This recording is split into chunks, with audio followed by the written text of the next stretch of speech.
विंता, मैंने तो सुना था कि तूने अपने पुत्र को ज्ञान ध्यान की सारी बातें बताई हैं, फिर भी इसे अगस्त्य महर्षि के बारे में नहीं पता, जिसके सामने पर्वत भी झुक जाते हैं। पर्वत भी झुक जाते हैं?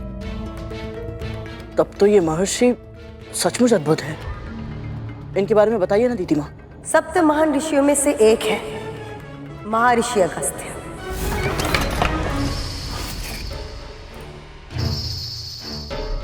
इतने शक्तिशाली हैं, इतने शक्तिशाली कि एक बार उन्होंने विशाल पर्वत को भी विवश कर दिया था अपनी आज्ञा मानने के लिए।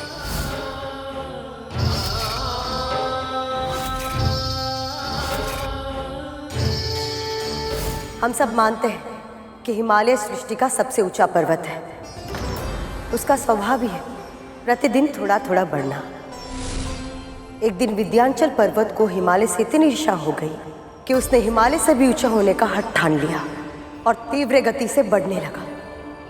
शीघ्र ही विंध्याचल इतना शक्तिशाली और इतना ऊंचा हो गया कि उसने संसार का भ्रमण करते ही सूर्य को रोक दिया और पृथ्वी के आधे भाग पर सदैव प्रकाश रहने लगा और शेष आधा भाग सदा सदा के लिए अंधकार में डूब गया।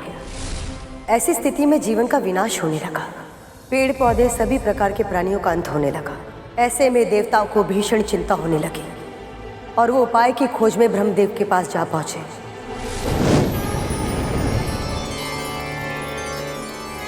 प्रणाम ब्रह्मदेव।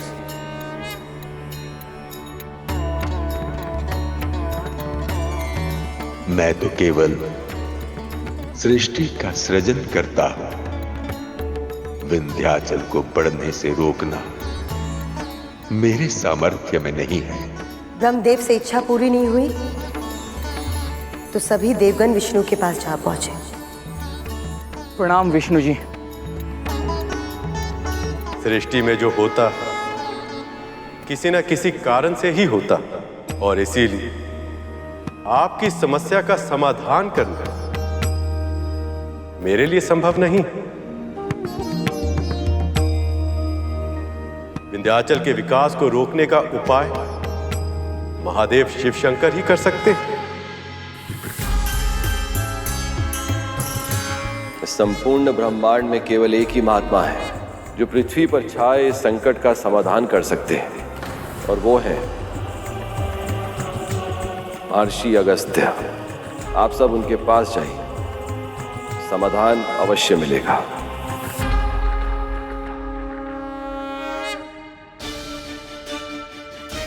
प्रणाम अगस्त्य ऋषि। विंध्याचल से भी बड़ा उसका अहंकार है। एक बार वो अहंकार समाप्त हो जाए तो आपकी समस्या अपने आप समाप्त हो जाएगी। पर उसका ये अहंकार समाप्त कैसे होगा?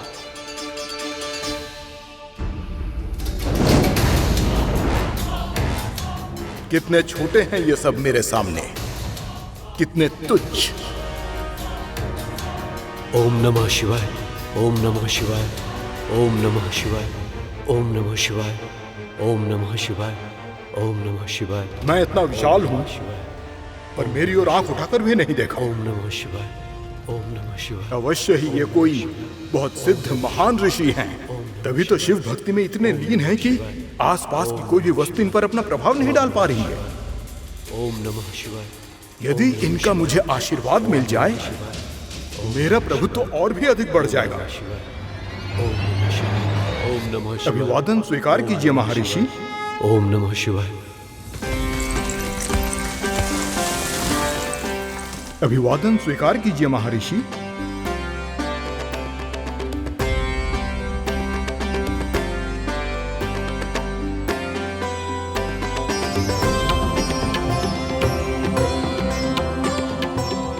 कितना मनोहर है ये सब, ये धरती, ये आकाश। इन्हीं सब से तो मेरी सुंदरता भी है। ऋषि श्रेष्ठ, मुझे दर्शन देने के लिए आपका बहुत बहुत धन्यवाद। कृपया बताएं, आपके सम्मान में मैं क्या कर सकता हूं? ऋषि अगस्त्य। मैं दक्षिण दिशा की ओर जा रहा हूं। पर्वत श्रेष्ठ, जब तक लौट कर नहीं आता हूं, आप ऐसे ही रहिएगा, दंडवत प्रणाम की मुद्रा में। यही मेरा उचित सम्मान होगा। जो आज्ञा महर्षि। महर्षि अगस्त्य ने उस दिन के बाद फिर कभी विंध्याचल पार नहीं किया। वो वहीं दक्षिण में ही बस गए।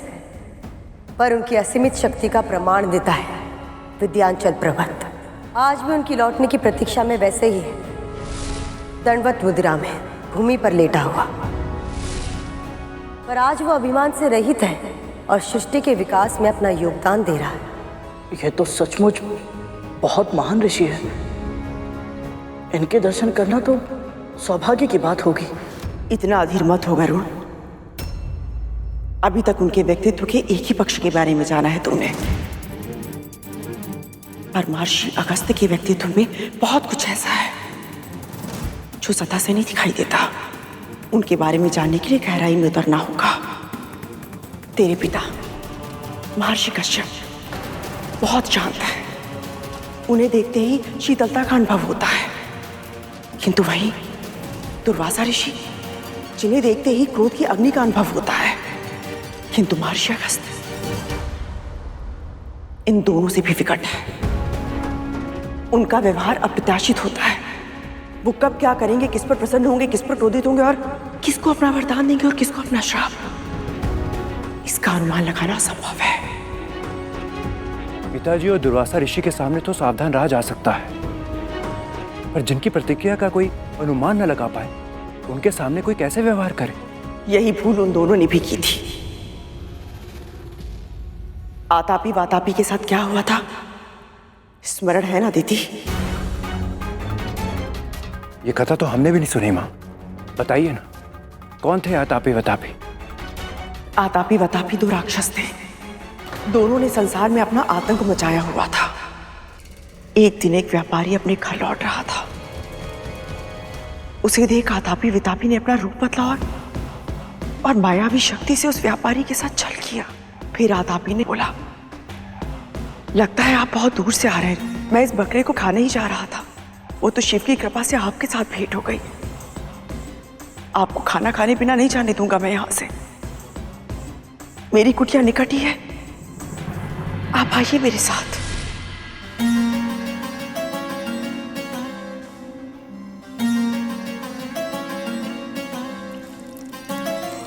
भोजन बहुत ही स्वादिष्ट बनाया था आपने।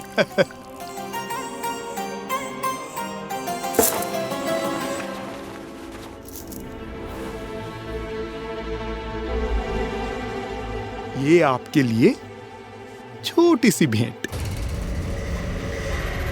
बकरा बड़ा था, भोजन स्वादिष्ट, और भेंट ये इतनी छोटी सी। वातापी, समय हो गया।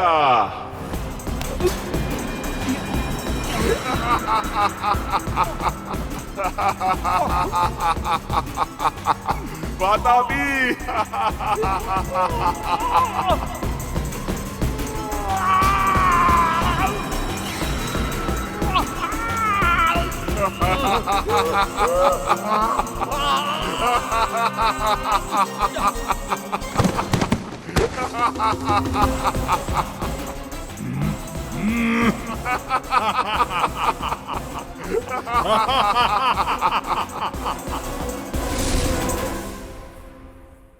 ये तो विचित्र माया है। पर माँ, महर्षि अगस्त्य की कथा का इनके साथ क्या संबंध है?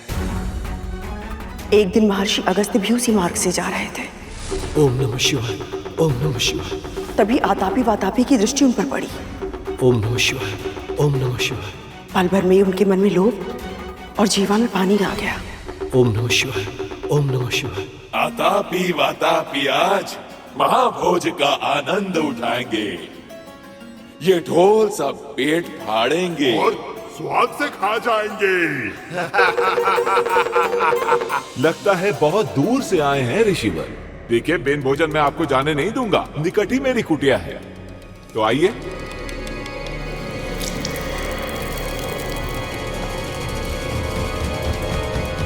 जीर्णाम जीर्णाम वातापी जीर्णाम।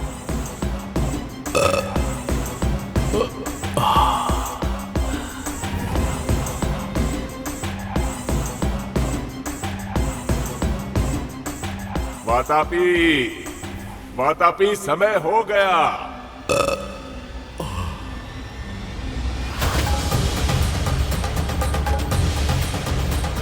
वातापी समय हो गया। वातापी बाहर निकल। क्या किया है तूने मेरे भाई के साथ ऋषि? बता तूने क्या किया है? कहाँ है मेरा भाई? तुम्हारा भाई? मैंने कहा था, तुमने सुना नहीं? जीर्णाम जीर्णाम वातापी जीर्णाम। इस मंत्र के उच्चारण से भारी से भारी भोजन पचा सकते हैं। तुझे इसका दंड मिलेगा।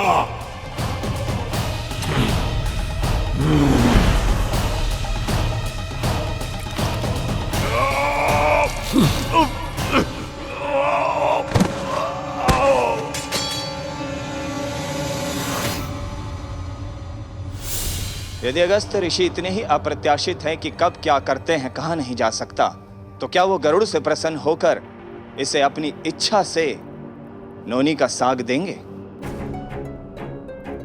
ये कार्य कठिन है, परंतु असंभव नहीं। महारानी, नोनी का साग मैं ले आऊंगा, वो भी समय से पहले।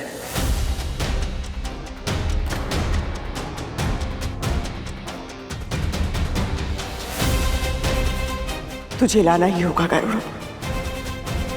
मेरे पुत्रों के प्राण अधर में है। अवश्य लाऊंगा महारानी, फिर चाहे मुझे अपने प्राण ही क्यों ना देने पड़े।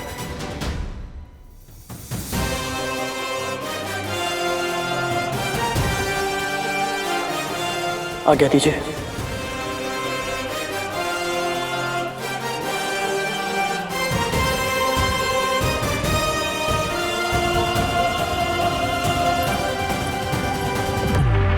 मैं गरुड़ के असफल होने की प्रतीक्षा नहीं कर सकती।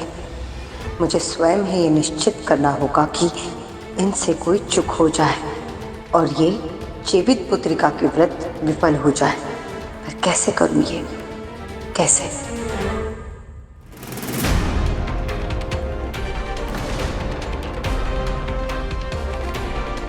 सूर्यदेव अस्त होने ही वाले हैं। मुझे शीघ्रता करनी होगी।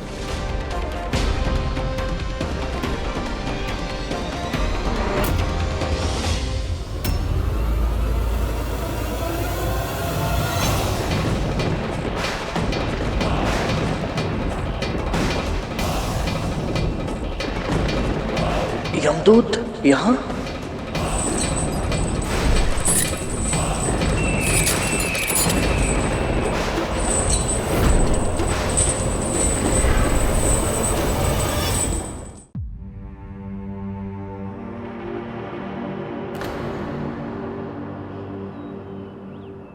क्या देख रहा है गरुड़?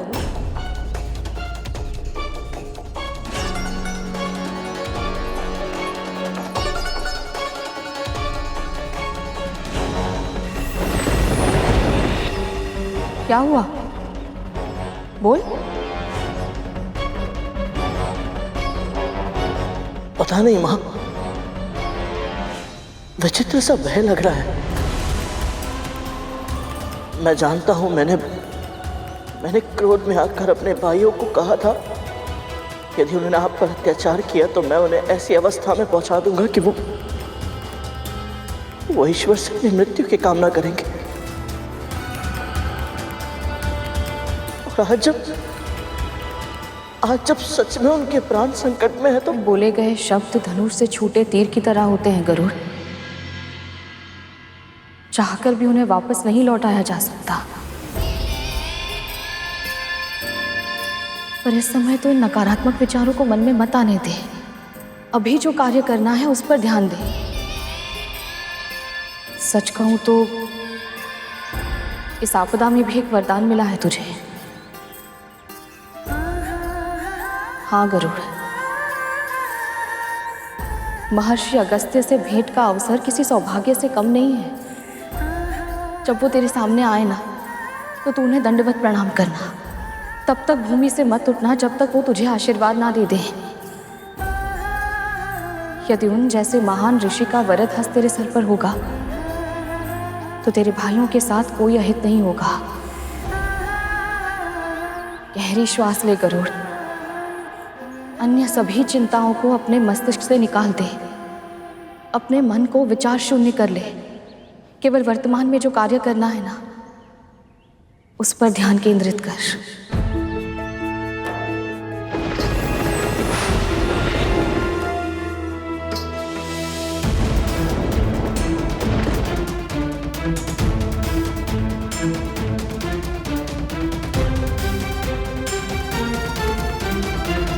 आज्ञा दीजिए मां।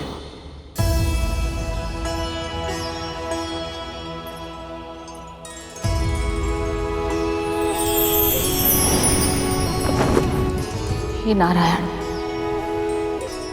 इसे सफल बनाइए।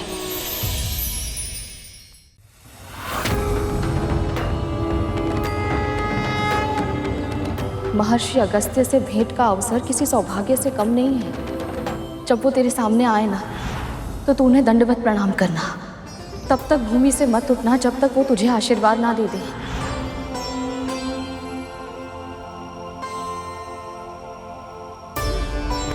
प्रणाम महर्षि। उठो बालक। क्षमा कीजिए, परंतु जब तक आप अपना हाथ मेरे शीश पर आशीर्वाद के रूप में नहीं रख देते, मैं नहीं उठूंगा।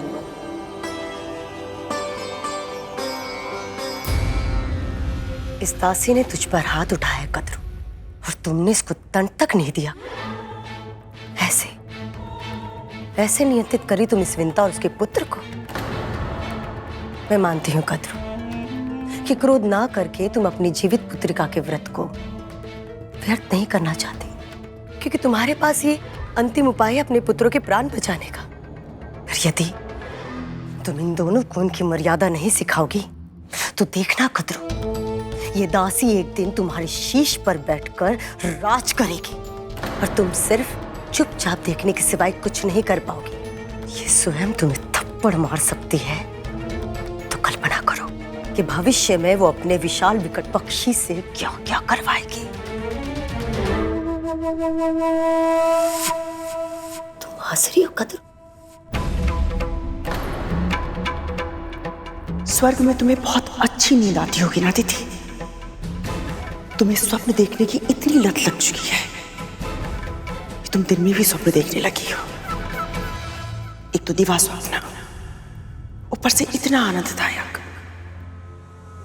हंसू नहीं तो क्या करूं?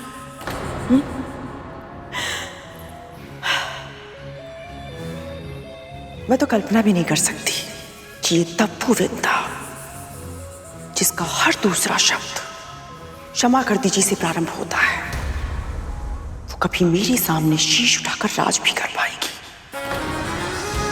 वो मेरे समक्ष एक चींटी के समान है।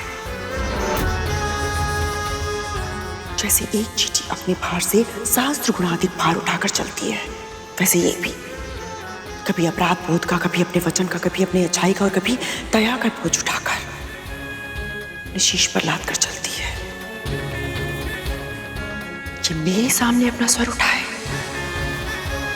असंभव है। ये असंभव।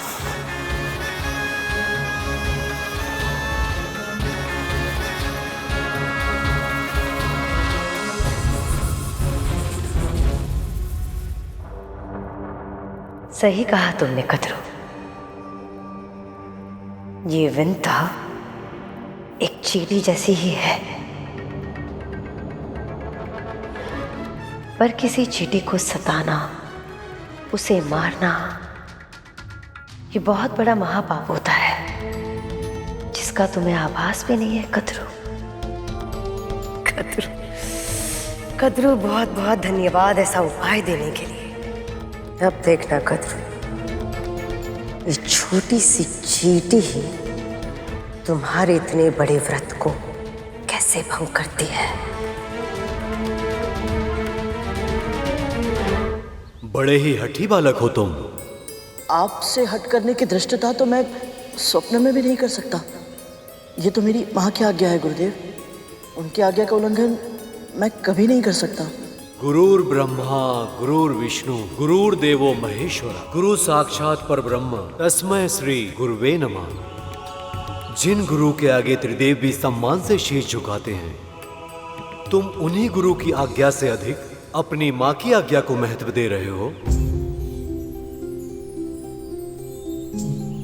श्री गंगा जी के समान कोई और तीर्थ नहीं, श्री विष्णु के समान कोई और प्रभु नहीं, शिव के समान कोई पूज्य नहीं और मां के समान कोई और गुरु नहीं। आप मेरे समान यह है गुरुदेव, परंतु संसार में मां का स्थान कोई और कैसे ले सकता है भला? आप ही बताइए।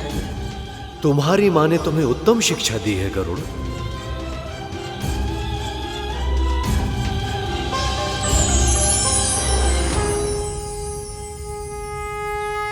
कल्याण हो गरुड़।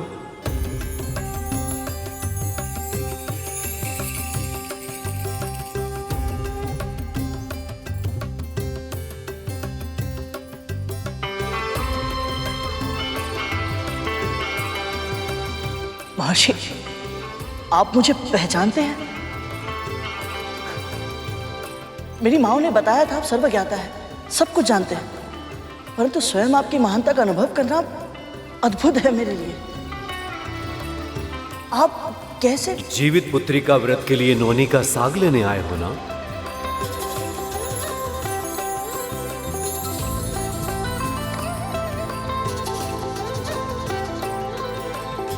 ये रहा,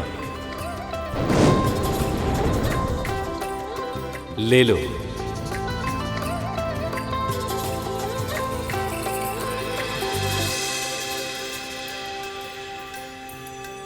आपका बहुत बहुत धन्यवाद।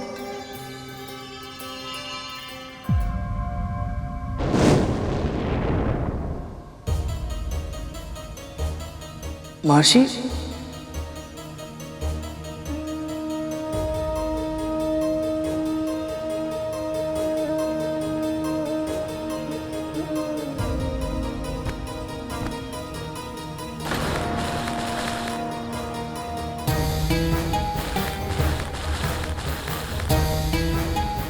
महर्षि, सही टोकरी पहचान लो और नोनी का साग लेकर जाओ।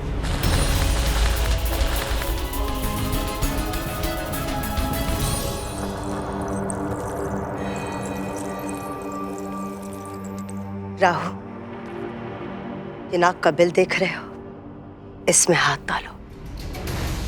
माँ, अब मैंने क्या किया? मुझे किस दोष का दंड दे रही हैं आप? दोष? दंड? क्या कह रहे हो तुम? माँ, ये दंड ही तो है। मैं नागों के बिल में हाथ डालूंगा तो नाग डस लेंगे मुझे। नाग डसने के लिए बिल में भी तो होने चाहिए ना राहु। वो महल में है, अपने अर्धमृत्यु भाइयों की सेवा कर रहे हैं, समझे? ओह हाँ, पर फिर ये सब क्यों? चींटियां चाहिए मुझे। हाँ, मुझे तो लगा था गोबर उठाने से अधिक विचित्र कार्य और कुछ नहीं है, पर आपने तो उससे भी अधिक विचित्र कार्य दे दिया मुझे। माँ, चींटियां क्यों चाहिए आपको? बकवास मत करो, व्यर्थ के प्रश्न पूछकर समय मत नष्ट करो। जो कह रही हूं करो, हाथ डालो। आप कह रही हैं तो, पर माँ,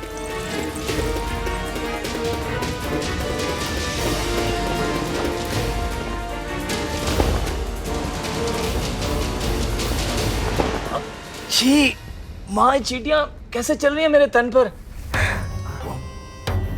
माँ, ये चींटियां तो काट रही हैं।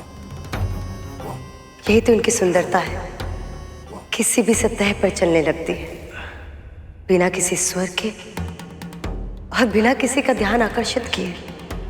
चुपचाप शीघ्र करो राहु।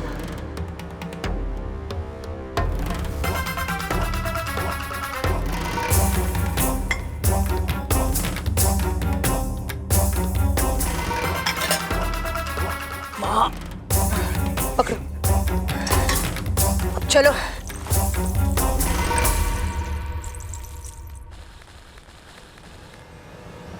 ये कैसा खेल है?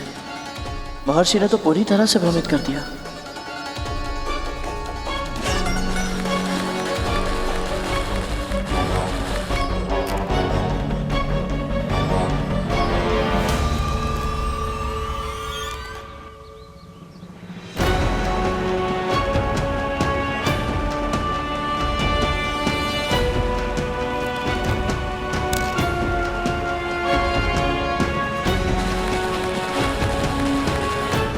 ये अंतिम अवसर है गुरु। यदि तुमने इस बार चूक कर दी तो तुम्हें नोनी का साग लिए बिना ही लौटना होगा।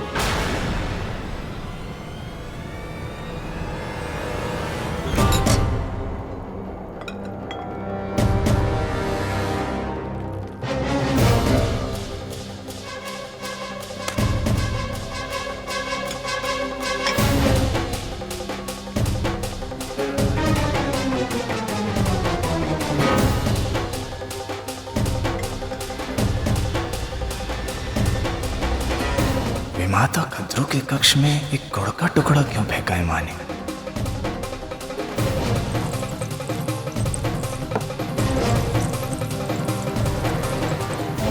राहु, पकड़ो इसे ध्यान से।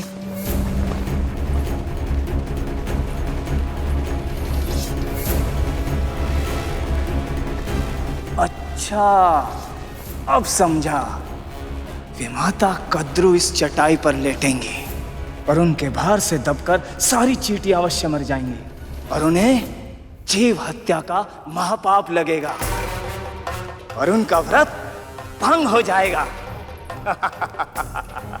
वाह माँ वाह। नहीं राहु, इतने शीघ्र प्रसन्न मत हो। इस कार्य को सफलता तब मिलेगी जब कद्रू वृंदा से दूर रहेगी और ये कार्य तुम करोगे। अवश्य माँ। जाओ।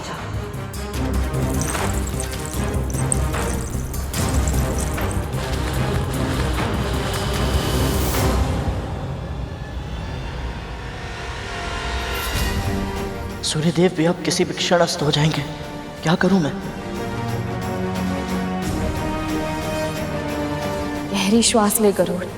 अन्य सभी चिंताओं को अपने मस्तिष्क से निकाल दे। केवल वर्तमान में जो कार्य करना है ना, उस पर ध्यान केंद्रित कर।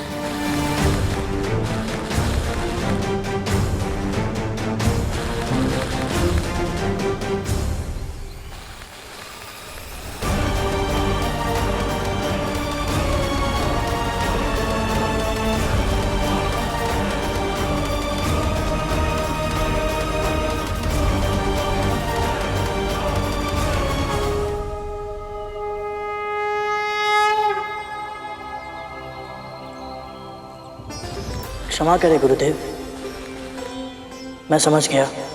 जब तक आप मुझे सिखाएंगे नहीं, मैं सही टोकरी चुनने में असमर्थ हूं। अच्छा शिष्य बनने के लिए उस व्यक्ति को सबसे पहले ये स्वीकार करना चाहिए कि उसे इस विषय का ज्ञान नहीं है और उसे सीखने की आवश्यकता है। व्यक्ति में विनय का गुण हो तभी वो ज्ञान प्राप्त कर सकता है। अब तुमने अपनी अज्ञानता को स्वीकार कर लिया है तो मैं तुम्हें वो सभी विद्याएं जिनका ज्ञान मुझे है वो सब अवश्य तुम्हें सिखाऊंगा। किंतु अभी ये लो, ये नोनी का साग अपनी मां के लिए ले जाओ।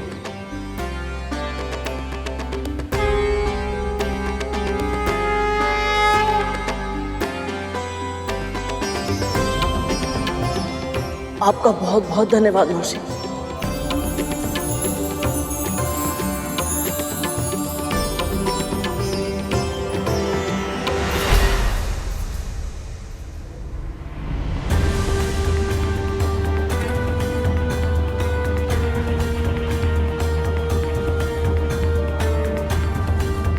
तुम गुरु से तब तक कुछ प्राप्त नहीं कर सकते जब तक कि तुम गुरु दक्षिणा न चुका दो।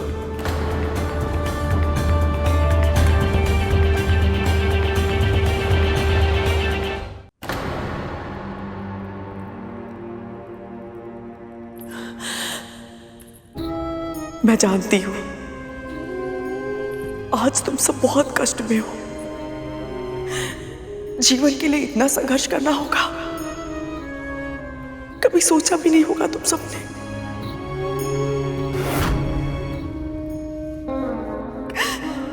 और इस संघर्ष में इतनी आसानी पीड़ा,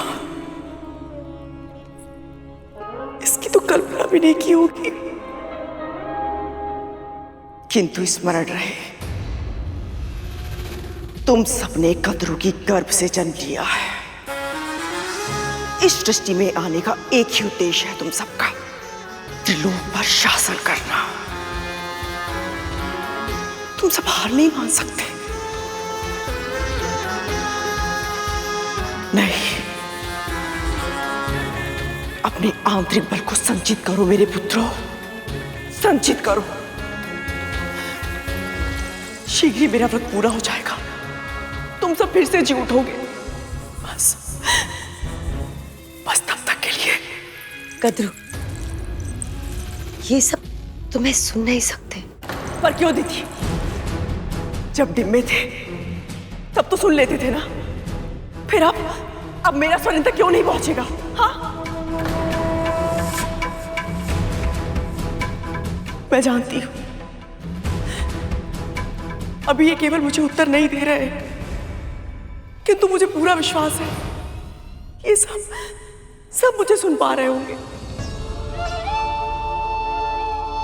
कद्रू, तुम्हारे मन में जो बवंडर उमड़ रहा है उसका अनुमान है मुझे, पर यदि तुम पीड़ा में इस तरह डूब जाओगी तो तुम्हारे पुत्र को स्थिति से बाहर निकलने के लिए जो उपाय है, तुम्हारा व्रत कैसे कर पाओगी? पूरे दिन से तुम कितना थक गई हो, तुम्हें आभास भी है नहीं ना? और कल तुम्हें ब्राह्मणों का भोज का आयोजन भी तो करना है। अब चलो कद्रू, विश्राम करो। माँ, मैं जानता हूं आपका मन विचलित है, पर माँ, तन को नींद की आवश्यकता होती है। अभी आपका व्रत समाप्त नहीं हुआ, कल आपको ऊर्जा की अधिक आवश्यकता पड़ेगी। जी माँ, अपने लिए ना सही, हमारे लिए, हमारे भाइयों के लिए स्वयं के ऊपर इतना अत्याचार मत कीजिए माँ। चलिए तनिक विश्राम कर लीजिए। चलिए माँ।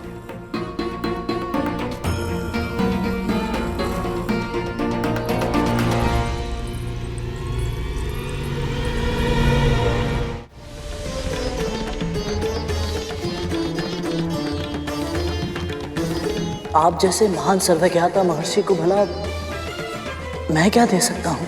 कुछ अधिक नहीं, बस वो दे दो जो एक पक्षी को सबसे अधिक प्रिय होता है। एक पक्षी को सबसे अधिक प्रिय तो उसके पंख होते हैं।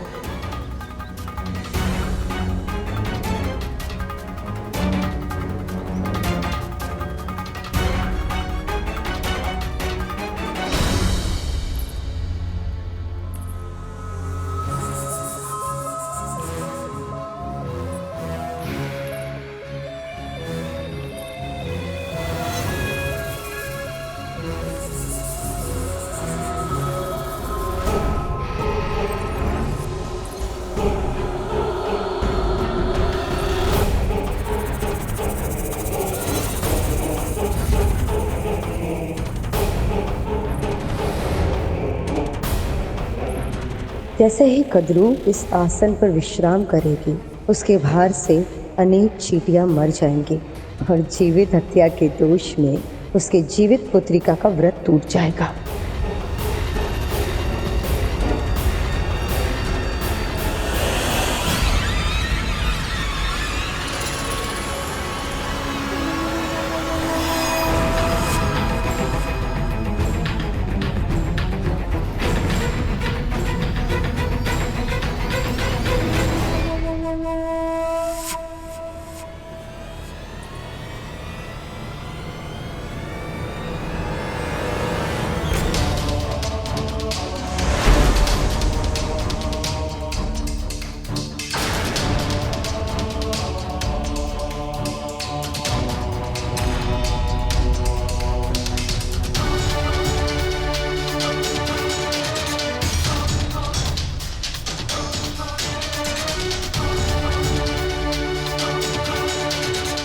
क्षमा करें महर्षि, परंतु आपकी इस आज्ञा का पालन करने में मैं असमर्थ हूं।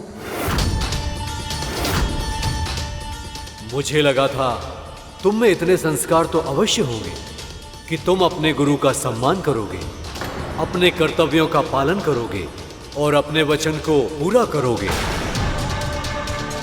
पर तुमने मुझे निराश किया है गरुड़। नहीं नहीं गुरुदेव, मुझे क्षमा कीजिए। मेरे कहने का ये अर्थ नहीं था कि मैं आपको गुरु दक्षिणा नहीं देना चाहता। मेरा तात्पर्य तो बस ये है कि मैं चाहकर भी आपको दक्षिणा नहीं दे पाऊंगा।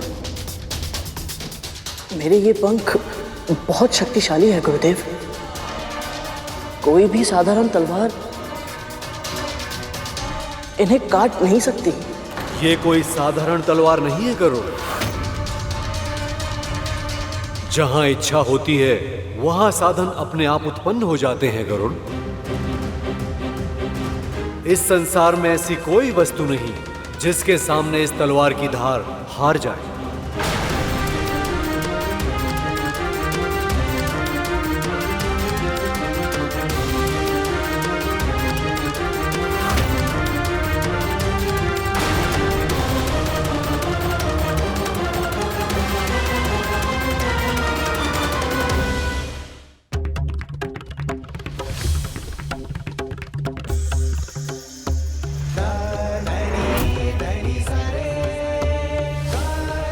बस वो दे दो जो एक पक्षी को सबसे अधिक प्रिय होता है।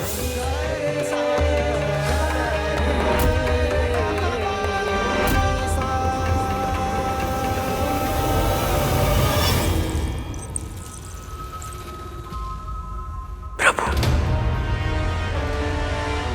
आपसे कुछ नहीं छुपा है।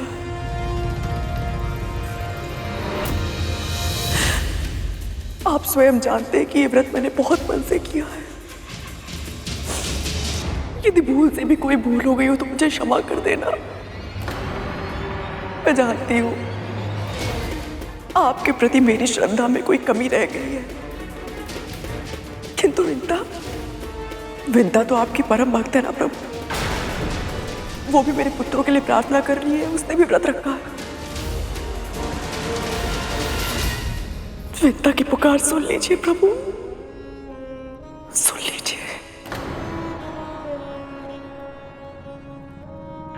क्योंकि यदि मेरे पुत्र को कुछ हुआ तो उसका भी पुत्र जीवित नहीं रहेगा। कद्रू,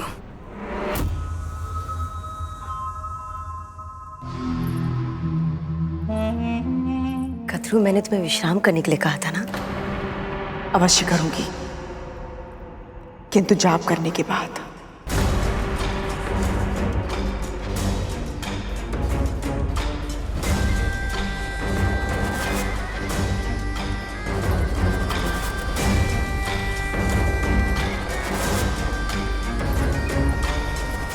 एक बार दिखाती हूँ कद्रू दीदी को। जाप कितनी बार करोगे? 108 बार। 108 बार? कम है ना 108 बार? 1008 बार करूंगी।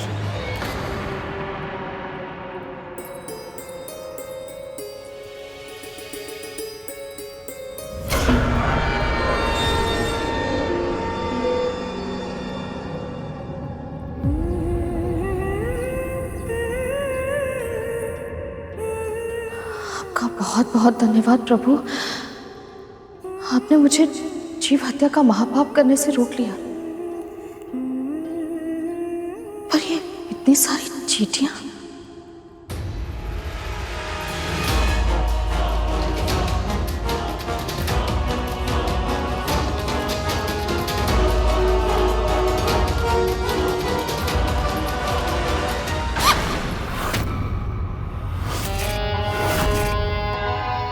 कुछ खाने को मिलेगा वे माता? हाँ,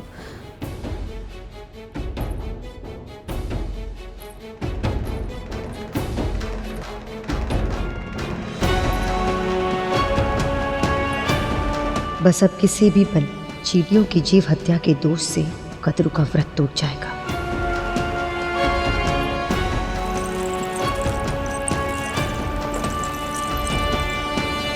ये तो चटाई के कोने पर जाप करने बैठ गए जहाँ चींटियां है ही नहीं। यदि इसका व्रत पूरा हो गया तो मेरी सारी योजना व्यर्थ हो जाएगी।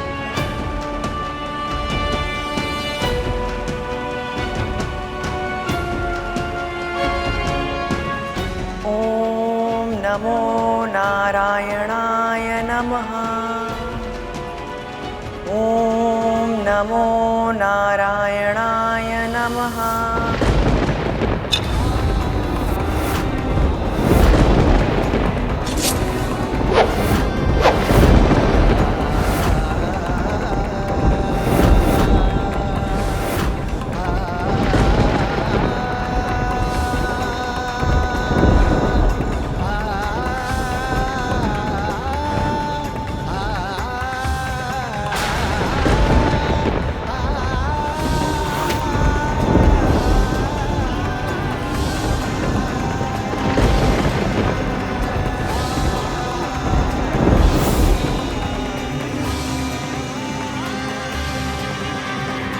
आप फिर से अरुण भैया के जन्म के दिन के बारे में सोच रही हैं ना माँ?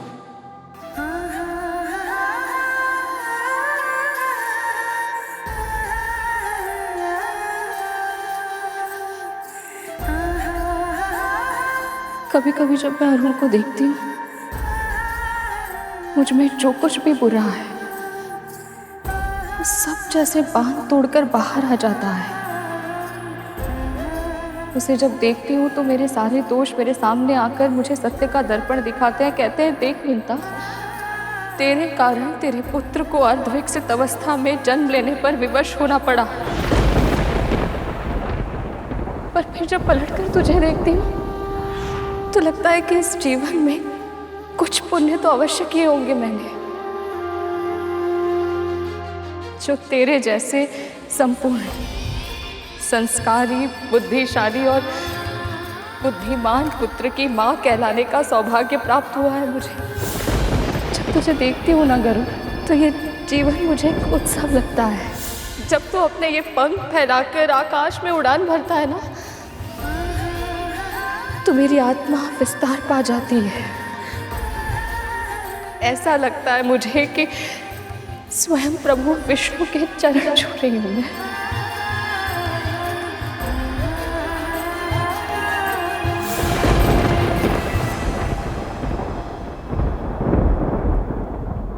पंख कट गए तो मैं अपनी माँ को दास्ता से मुक्त कैसे करा पाऊंगा?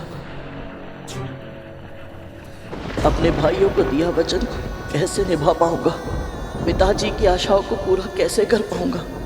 और सबसे आवश्यक तो ये है कि बिना पंखों के मैं समय से पहले महल कैसे पहुंच पाऊंगा, ताकि मेरी दोनों माँओं का व्रत सफलतापूर्वक पूरा हो जाए और मेरे नाग भाइयों के प्राणों की रक्षा हो पाए।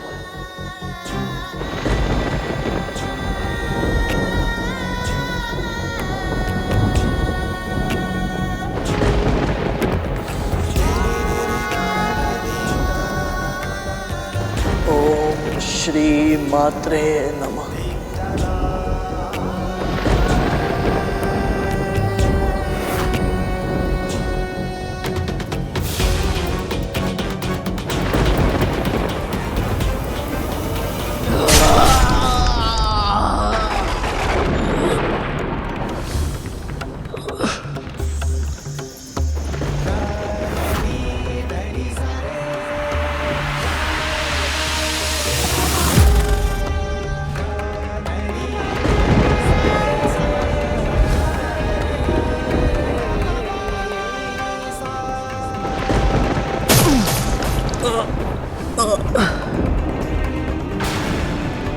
हे नारायण, मुझे अचानक इतनी पीड़ा क्यों हो रही है?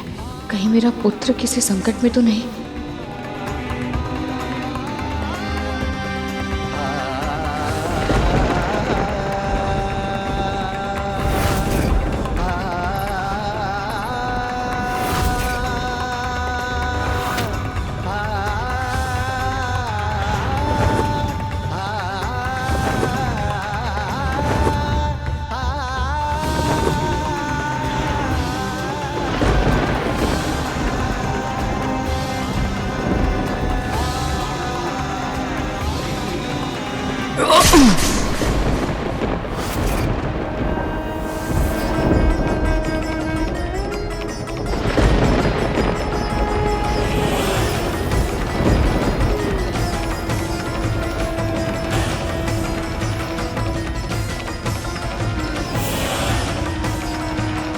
मैं आपको वचन देता हूँ भैया, मैं माँ को दास्ता से मुक्त अवश्य कराऊंगा।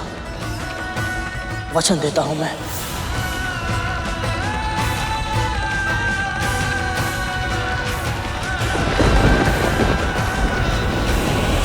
पुत्र गरुड़, अपने उद्देश्य को भूलकर तुम यहां क्यों रुक गए? एक बार किसी कार्य को करने का निश्चय कर लो तो फिर मन को भटकने नहीं देना चाहिए। जाओ और अपने लक्ष्य को पूरा करो।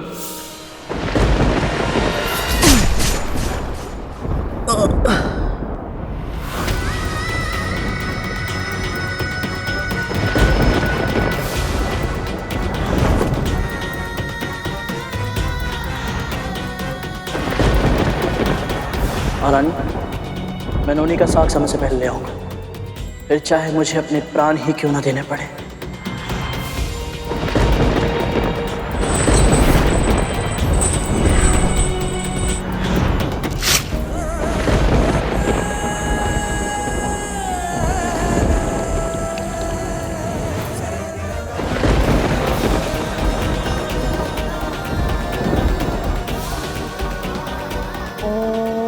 नमो नारायणाय नमः। कैसे कर पाऊंगा मैं ये सब? कैसे? परंतु गुरु दक्षिणा तो देनी ही होगी। गुरु का ऋण ना चुकाने का महापाप नहीं करूंगा मैं। अपने भाइयों के प्राणों की रक्षा और शिष्य धर्म का पालन करने के लिए तुम अपने पंखों का त्याग कर रहे हो। इतना बड़ा बलिदान, धन्य हो तुम गरुड़।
कैसा न्याय है स्वामी?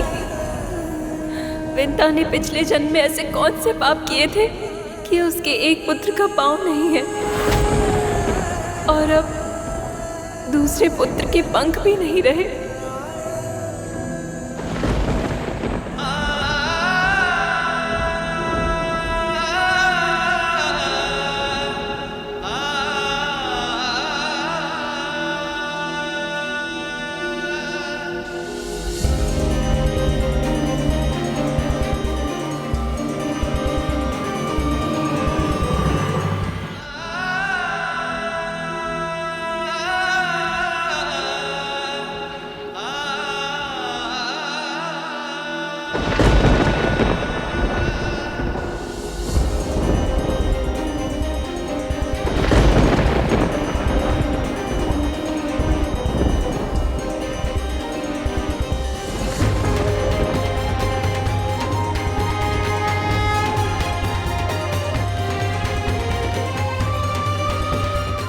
तूने क्या किया भाई?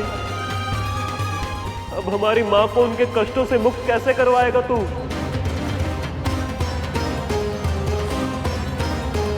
तुमने अपना वचन निभाकर अपने हाथों से ये पंख काटकर मुझे प्रसन्न किया है गरुड़। मैं तुम्हारी गुरु दक्षिणा स्वीकार करता हूं।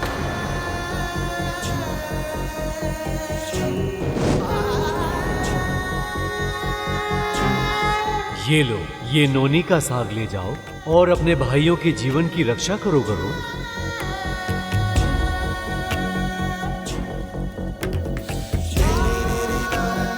मैं तो बस कुछ ही क्षणों के लिए गरुड़ से मिली थी स्वामी।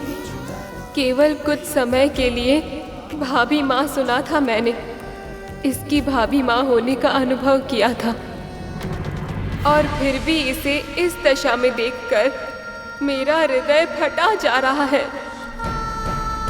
तो इसकी माँ जब इसे ऐसे बिना पंखों के रक्त से सना हुआ देखेगी तो उनकी क्या दशा होगी स्वामी?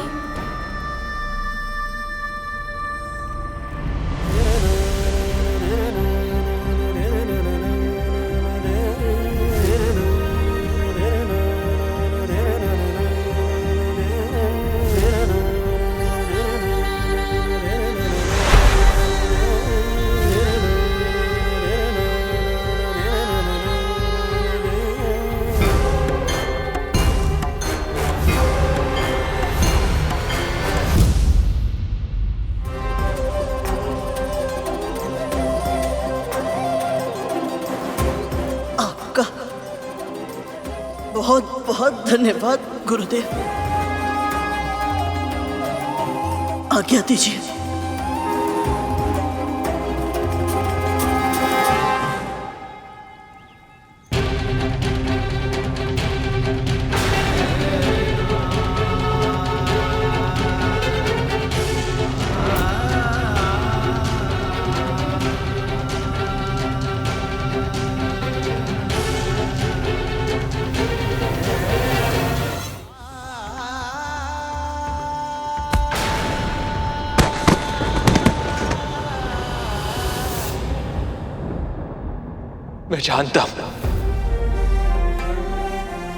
मैं जानता हूं कि मुझे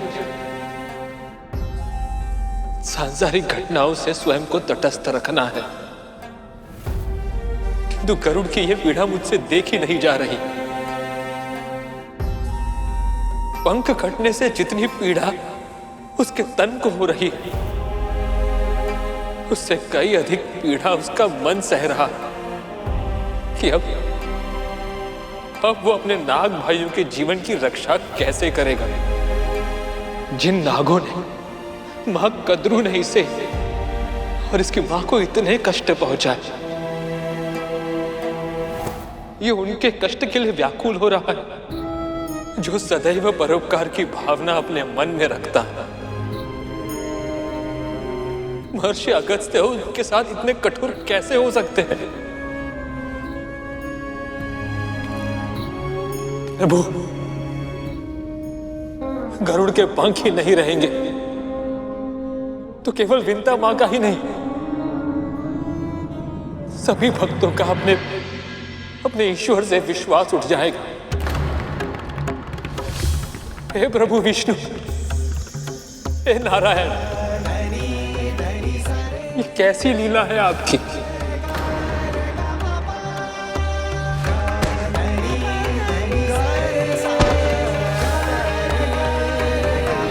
एक पक्षी को उसके पंख इसीलिए सबसे अधिक प्रिय होते हैं क्योंकि उसमें उसके प्राण बसते हैं। अब पंख नहीं रहे तो मेरे प्राण भी नहीं रहेंगे।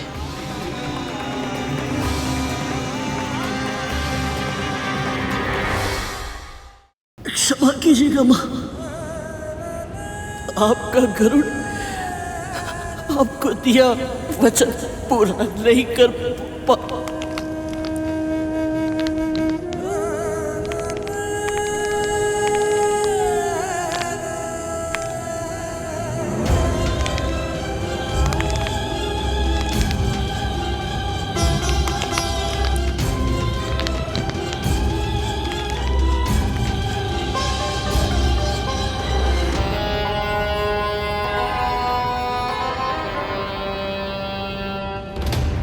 विमादा, और भोजन दीजिए ना।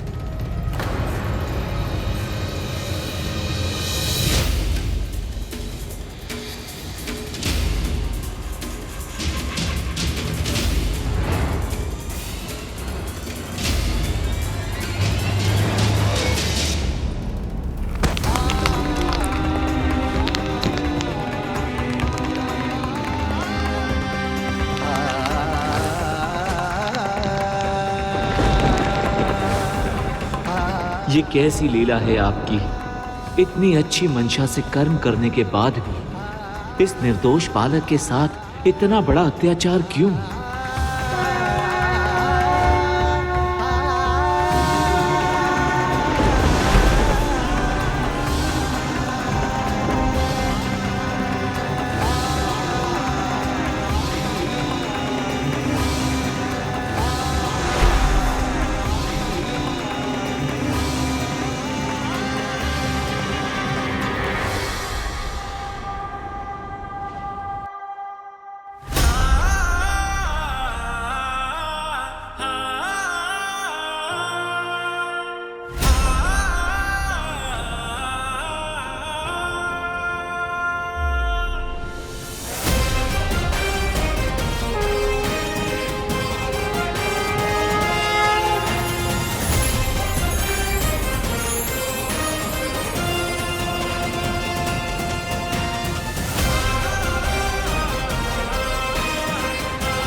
जिसे मात्र पितृ भक्ति का उदाहरण बनना हो, प्रभु विष्णु का परम भक्त कहलाना हो, जिसकी नियति में आकाश का इंद्र बनना हो, भला मैं उसके पंख कैसे छीन सकता हूं? समय आने पर मैं तुम्हें प्रशिक्षित अवश्य करूंगा पक्षीराज, ताकि तुम्हारी कुंडलिनी जागृत हो और तुम अपने जन्म लेने का उद्देश्य पूरा कर सको। शीघ्र ही तुमसे भेंट होगी। अब जाओ, तुम्हारा कल्याण हो पुत्र।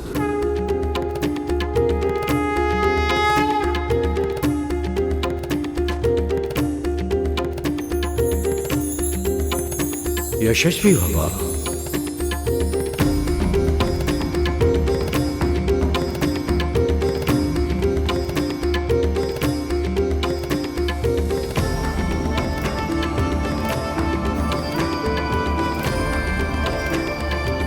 अब मैं जाकर ये नोनी का साथ माताओं को दूंगा, ताकि वे अपना व्रत पूर्ण कर पाए और मेरे नाथ भाई शीघ्र ही स्वस्थ हो जाए।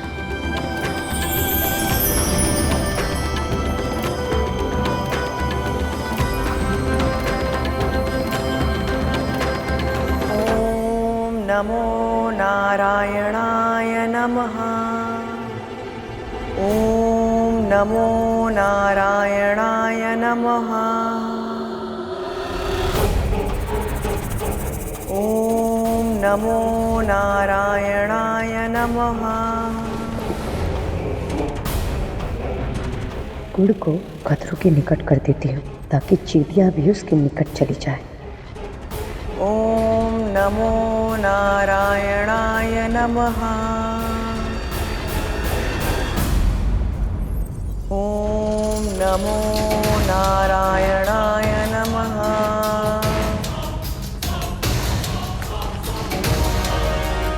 ओम नमो नारायणाय नमः। ओम नमो नारायणाय नमः। अब देख कतरो, तेरे नारायण भी तुझे इस हत्या के पाप से बचा नहीं पाएंगे।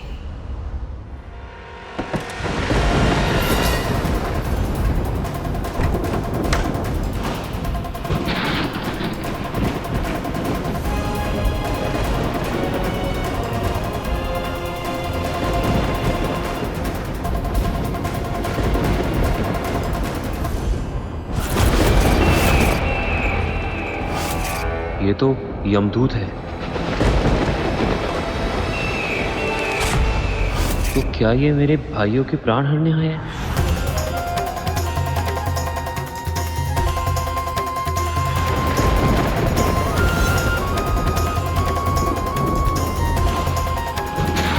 कालिया,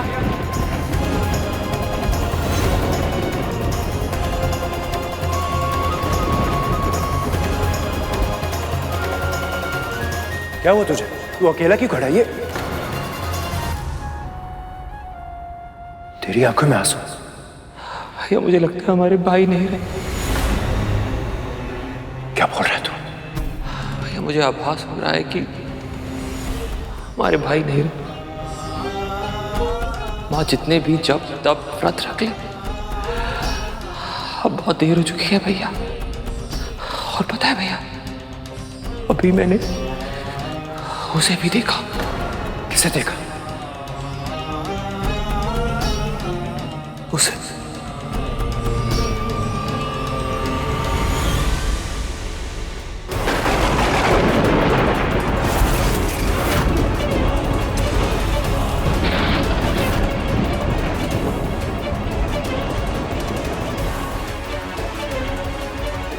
भैया,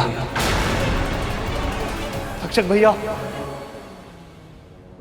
भैया इतने क्षण बीत चुके हैं, हमारे भाइयों ने अपनी पलकें भी नहीं झपकाई है। कहीं ऐसा तो नहीं हमारे भाई? नहीं कालिया, कुछ नहीं हुआ है कालिया। मुझे विश्वास है, अभी समय है, आशा शेष है। अभी ये हमारी मां का जप तप और व्रत का परिणाम है कि यमदूत महल के इतने निकट होते हुए भी महल के अंदर प्रवेश नहीं कर पाया। और यदि हमारी मां का व्रत सफल हुआ तो ये कभी महल में प्रवेश नहीं कर पाएगा कालिया। सत्य क्या भैया आपने? बस एक बार हमारे भाई स्वस्थ हो जाए, उस गरुड़ को ऐसा दंड दूंगा कि उसकी आत्मा कांप उठेगी। क्या हुआ? कुछ काटा भैया।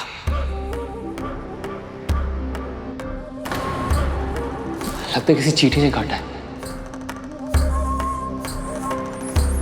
नहीं कालिया, नहीं। यदि तूने जीव हत्या की तो इस चींटी के प्राण लेने के लिए उस यमदूत को महल में प्रवेश करने का अवसर मिल जाएगा। और एक बार ये प्रवेश कर गया तो सही कहा भैया आपने, सही कहा। पर ये एक चींटी नहीं है, ये तो चींटियों का समूह है। ये आ कहां से रही है?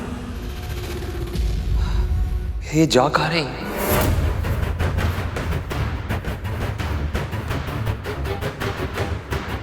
ओम नमो नारायणाय नमः।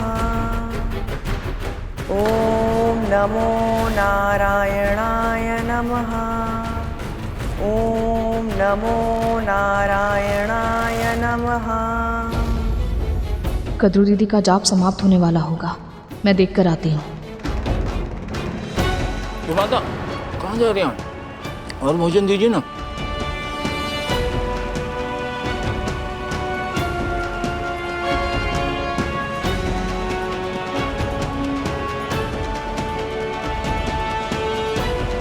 ओम नमो नारायणाय नमः। बस किसी भी तरह से कद्रू से जीव हत्या हो जाए और उसका ये जीवित पुत्रिका का व्रत टूट जाए।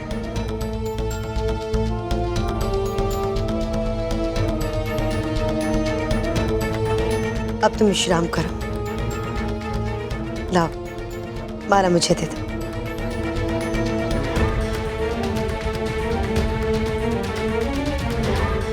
ये तो माँ की कक्ष की ओर जा रही है।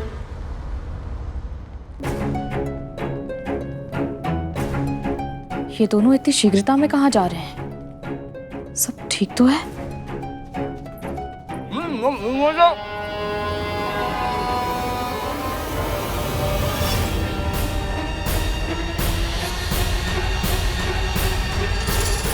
नहीं मां, रुको।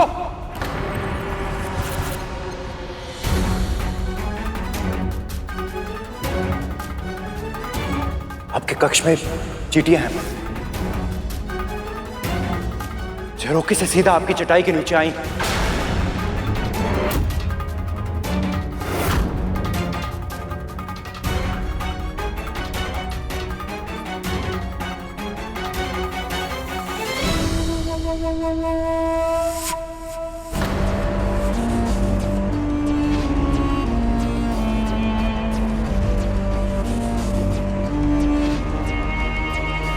मेरी योजना सफल होने ही वाली थी कि इन दोनों ने आकर अंतिम समय में मेरा सारा खेल बिगाड़ दिया।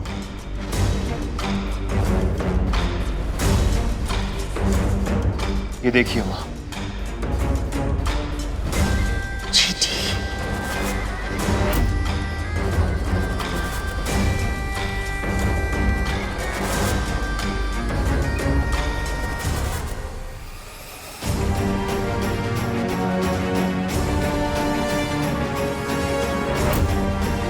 मेरे पुत्रों को चींटियां इतनी दूर से दिखाई दे गई, किंतु तुम्हें यहां होते हुए भी नहीं दिखाई थी।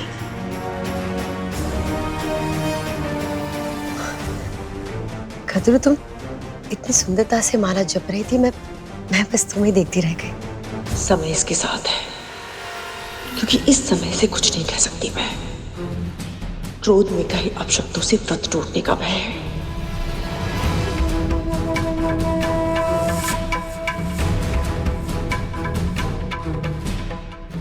विंता, चींटियों को संभालते हुए इस कक्ष को स्वच्छ कर दो। समय अपने विरुद्ध हो तो हमें अपनी भावनाएं, मन की इच्छाएं मन में ही मारनी पड़ती है। अब मैं समझी कि ये सब विंता के लिए कितना कष्टप्रद होता होगा। पर एक बार मेरे पुत्र स्वस्थ हो जाए, फिर मैं दीदी का भी ऋण चुकता करूंगी और करुण का भी।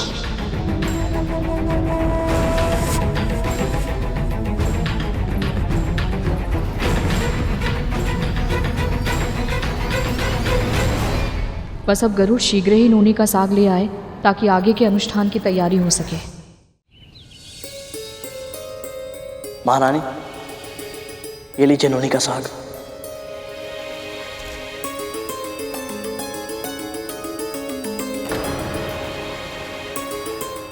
तू नोनी का साग ले आया?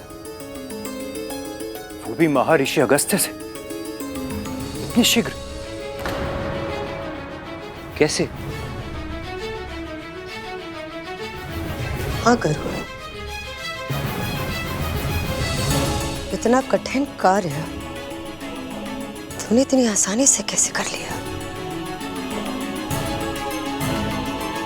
मैं तो केवल माध्यम हूं। सत्य तो यह है कि मेरे साथ दोनों माओं के व्रत की शक्ति है, इसीलिए सभी कार्य समय पर हो पा रहे हैं।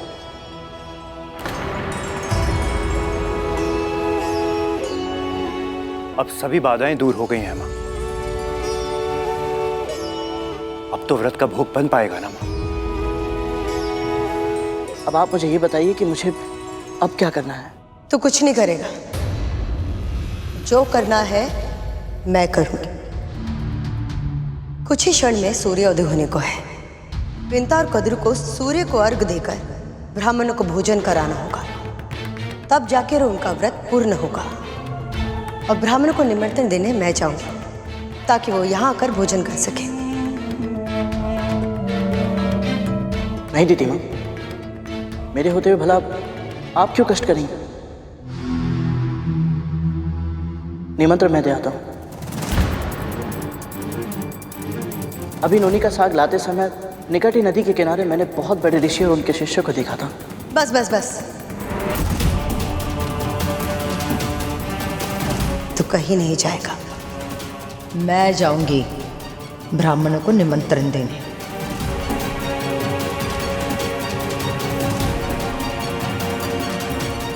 दीदी सही कह रही है गरुड़।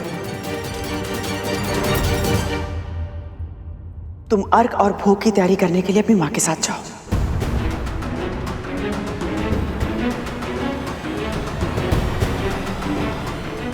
चल गरुड़।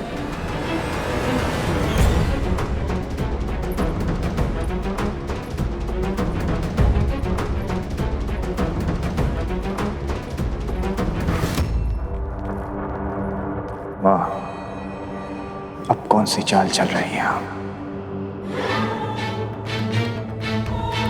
ये सब सूर्य उदय होने की प्रतीक्षा कर रहे हैं, पर ये मूर्ख जानते नहीं कि स्वर्ग के सिंहासन पर मेरा पुत्र बलि बैठा है।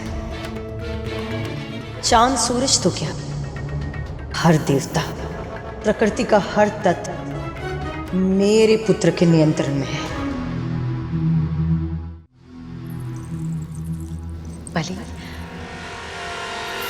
मेरे पुत्र, मैं तो बस इतना चाहती हूँ कि सूर्य शीघ्र उठ जाए, ताकि विंता और कद्रू को अपनी व्रत की तैयारी करने का समय ना मिले। और अगर सही समय पर उसने सूर्य को आग्रह नहीं दिया तो उसका व्रत टूट जाएगा और सारा का सारा दोष आएगा उस गरुड़ पर। हमारे दो बड़े शत्रुओं में से एक शत्रु का अंत हो जाएगा और दूसरा शक्तिहीन। सोचो बलि, सोचो, असुरों का एक रक्त बूंद भी नहीं बहेगा। बलि, ये बहुत ही उत्तम अवसर है, हमें इसे चुन लेना चाहिए। क्योंकि मुझ में सामर्थ्य है, इसलिए सूर्य को विवश कर दूं। आप तो जानते हैं माँ, समय और सूर्य एक दूसरे के साथ जुड़े हुए हैं। दोनों की कार्य प्रणाली में तनिक सा हेर फेर भी समय और स्थान का संतुलन नष्ट कर देगा। यदि ऐसा हुआ माँ, तो वर्तमान समस्याओं से कई गुना अधिक जटिल समस्याएं हमारे समक्ष उत्पन्न हो सकती हैं।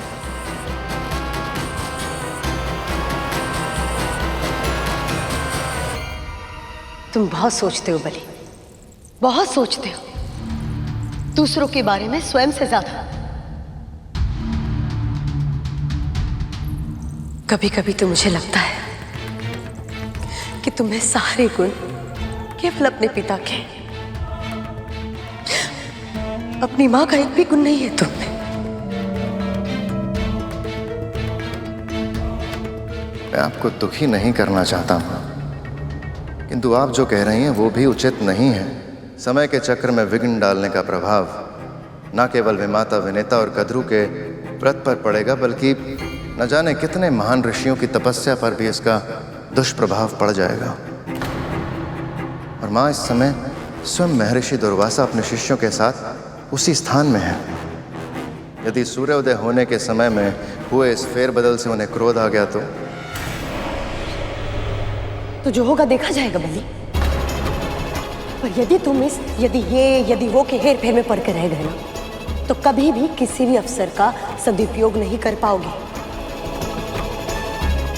सत्य तो यह है बलि कि जब से तुम इस सिंहासन पर बैठे हो, तुमने ऐसा कोई भी कार्य नहीं किया जिससे समस्त संसार को यह पता चले कि स्वर्ग में अब देवताओं का नहीं, असुरों का राज है। बलि, यह अवसर हमारे सामने वरदान बनकर है और संसार को बता दो कि बलि कितना शक्तिशाली है।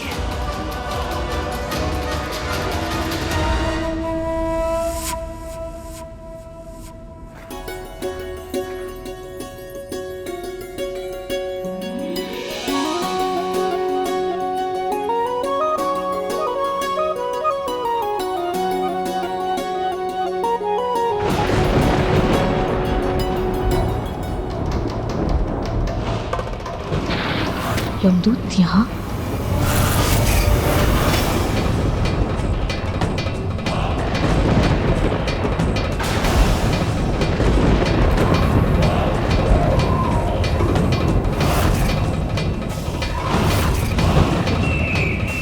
ये कहीं कोई अनहोनी का संकेत तो नहीं है? अभी तो व्रत भी संपन्न नहीं हुआ। इनका आना कहीं घायल नागों के प्राणों पर संकट तो नहीं?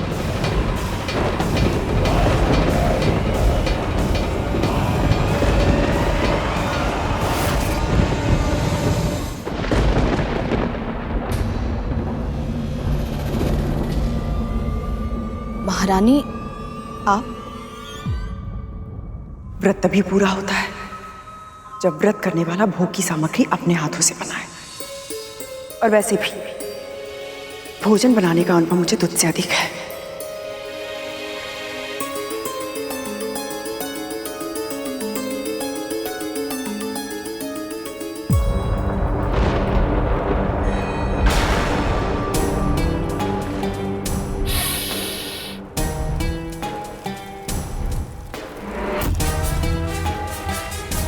ऐसे घूरता रहेगा या कुछ कार्य भी करेगा?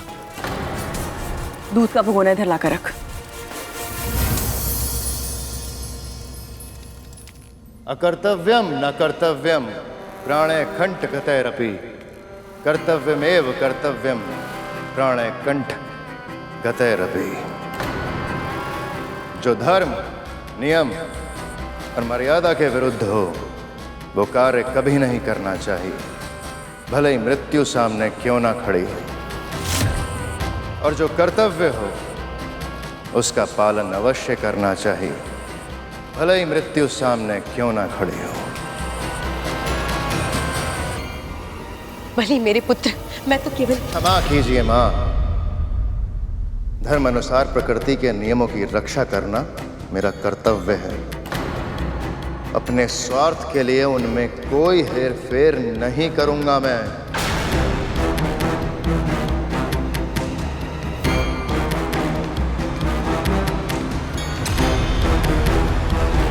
अगर बलि ने मेरी बात नहीं मानी और अगर सूर्य समय पर आ गया तो यमदूत कद्रु के पुत्रों के प्राण हरने में सफल नहीं हो पाएगा।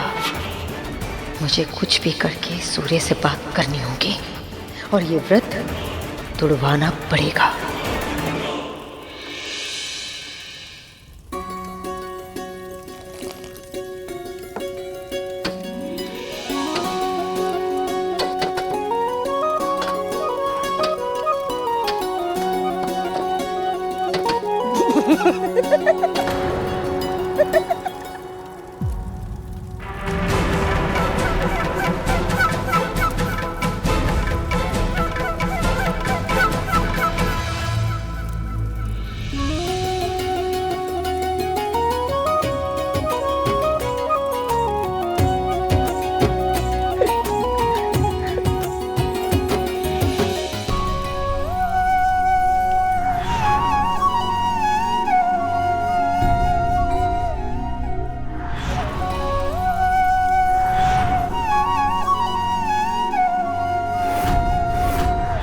अब बस कैसे भी करके ये जीवित पुत्रिका का व्रत सफलतापूर्वक पूर्ण हो जाए और मेरे पुत्र पुनः स्वस्थ हो जाए। मैं चाहती हूँ कि कद्रु का व्रत असफल हो जाए और इसमें तुम्हें मेरी सहायता करनी होगी सूर्य।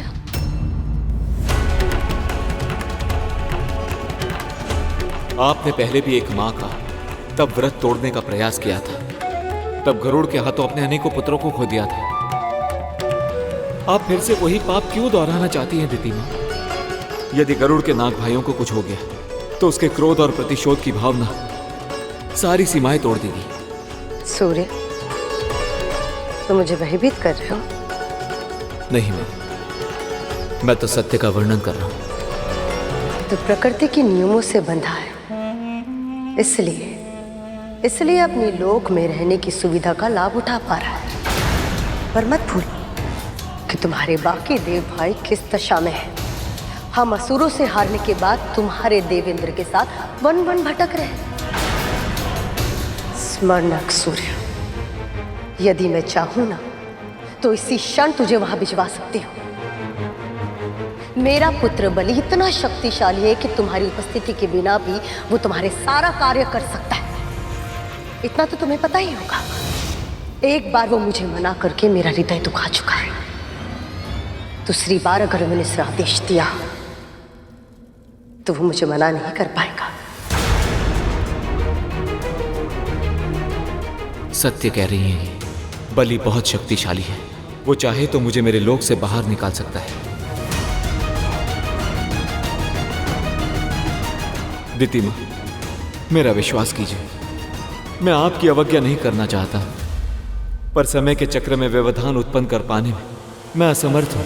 मेरे लिए कोई और आ गया तो आप आदेश दीजिए, मैं सहर्ष स्वीकार कर लूंगा। अपने कंगन दो मुझे।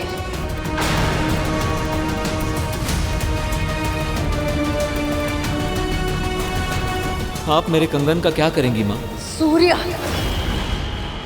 कंगन।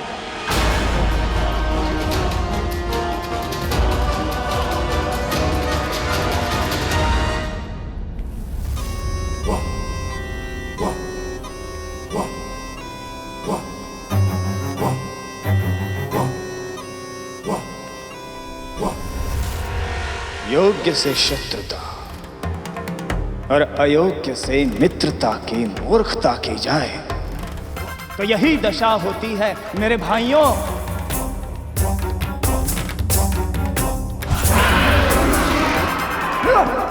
यदि उस दिन तुम सबने हम असुरों से युद्ध करने के स्थान पर हमारा साथ दिया होता तो आज तुम सब भी यहां आनंद से हंस खेल रहे होते। यूं ऐसे मृत्युशैया पर पड़े पड़े यमदूत की प्रतीक्षा नहीं कर रहे होते, पर गरुड़ का साथ देकर तुम सब ने अपना भविष्य स्वयं चुन लिया था। पर अब शीघ्र ही मृत्यु तुम सबको दबोच लेगी।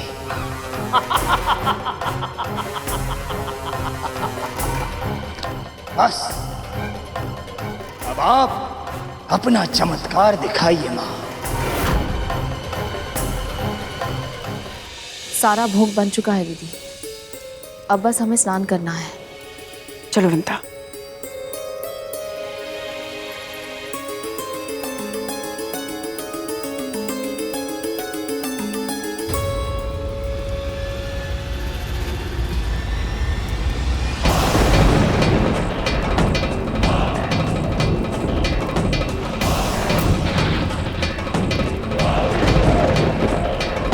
लगता है अब इन्हें भी यमदूत का आभास होने लगा है। अपनी दया दृष्टि हमारे भाइयों पर बनाए रखे नारायण, हमारी माओं के व्रत को सफल बनाइए। लगता है गरुड़ को भी यमदूत दिखने लगे हैं। इसका अर्थ तो ये है कि मेरे भाइयों के प्राण और भी संकट में हैं। अरुण भैया के आने का समय भी हो गया है, मैं जाकर उनका दर्शन कर लेता। सूर्योदय से पहले स्नान करके हमें तैयार होना होगा। हाँ दीदी, प्रकाश की पहली किरण आते ही हमें सूर्यदेव को अर्घ देना है।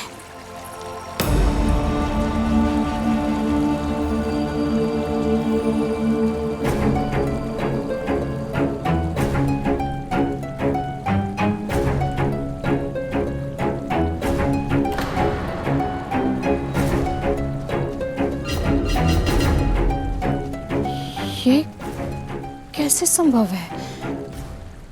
मुझे तो लगा था कि भोर होने में अभी समय है।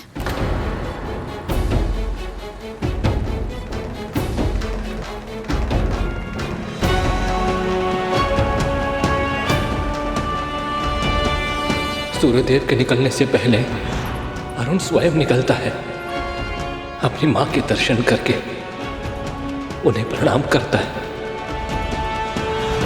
प्रतिदिन सूर्यदेव निकलने से पहले आकाश अरुण भैया की लाली मां से रंग जाता है। मुझे उनके होने का आभास होता है और मैं अपनी बाहें फैलाकर उनका स्वागत करता हूं।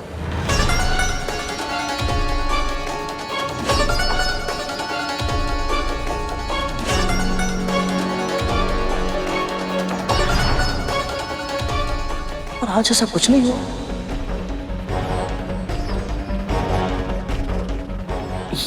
ये कैसे संभव है?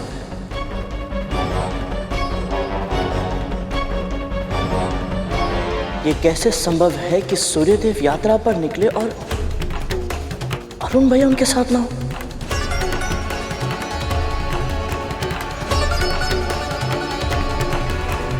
अवश्य ही कुछ तो ऐसा है जो सामान्य नहीं है, परंतु क्या?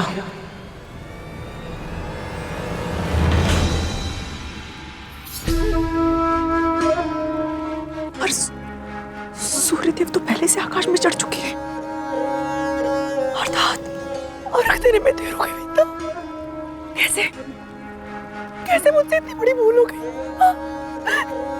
अवश्य भोग बनाने में समय निकल गया होगा, मुझे पता ही नहीं चला कब। अर्थात मेरा व्रत विधिवत रूप से पूरा नहीं होगा। विंता, हाँ विंता, मेरे पुत्रों का क्या होगा? इतनी बड़ी त्रुटि कैसे हो गई मुझसे? अगर मेरे पुत्रों को कुछ हो गया तो सारी त्रुटि मेरी है। विंता, भूल हो गई मुझसे, बहुत बड़ी भूल हो गई मुझसे। विंता, कैसे हो गई मुझसे इतनी बड़ी भूल? दीदी संभालिए अपने आप को, कुछ नहीं होगा, कुछ नहीं होगा। कैसे कुछ नहीं होगा? कैसे संभालूं मैं अपने आप को?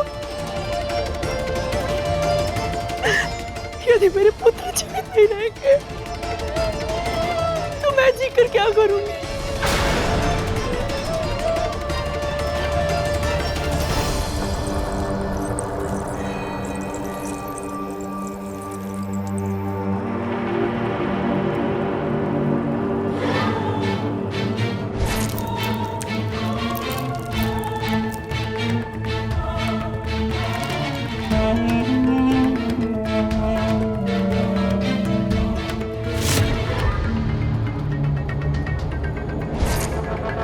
सूर्य का कंगन भी इतना प्रकाशवान है कि इसको देखकर कोई भी भ्रमित हो सकता है कि सूर्य उदय हो चुका है।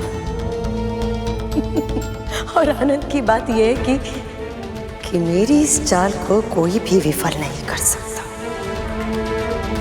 कोई भी नहीं। यदि मेरे पुत्र जीवित नहीं रहेंगे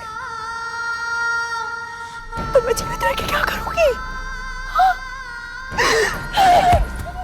क्या कर रही है?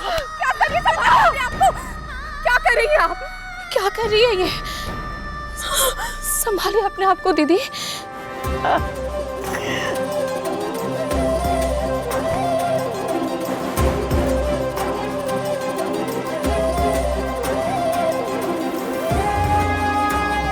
संभालिए अपने आप को दीदी, संभालिए। सब नष्ट हो गया। तुम्हारे सारे प्रयास विफल हो गए कद्रू।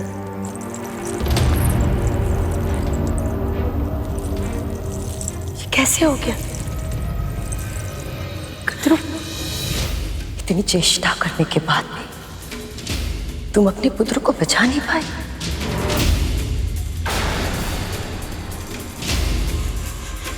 मैंने भी अपने पुत्र को है, परंतु युद्ध के मैदान में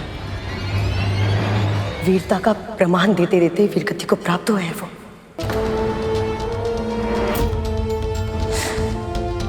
परंतु तुम्हारे पुत्र को छल से मारा गया है। नियत्ते थे वो जब उनकी पीठ पे वार किया गया। दीदी, ये समय इन बातों को कहने का नहीं है। इनकी दशा तो देखिए। व्रत अभी भंग नहीं हुआ है।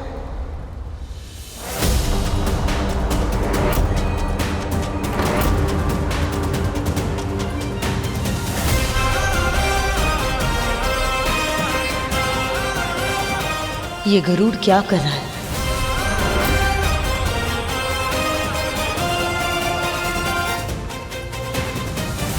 क्योंकि सूर्यदेव का उदय अब तक हुआ ही नहीं।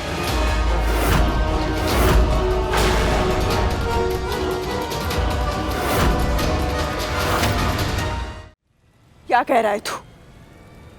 ये प्रकाश तुझे दिखाई नहीं दे रहा है?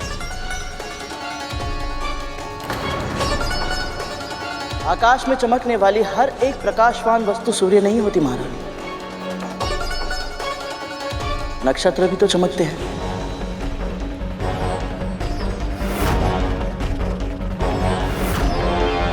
अश्विनी, रोहिणी, कृतिका, चित्रा, नक्षत्र के नाम मैं भी जानती हूँ। कहना क्या चाहता है तू? आपकी दशा समझता हूँ महारानी। आप विचलित हैं क्योंकि आपको ऐसा लग रहा है कहीं व्रत भंग तो नहीं हो गया। और सबसे अधिक विचलित तो महारानी दिति है। परंतु आप दोनों को चिंता करने की आवश्यकता नहीं, क्योंकि अभी तक सूर्योदय हुआ ही नहीं।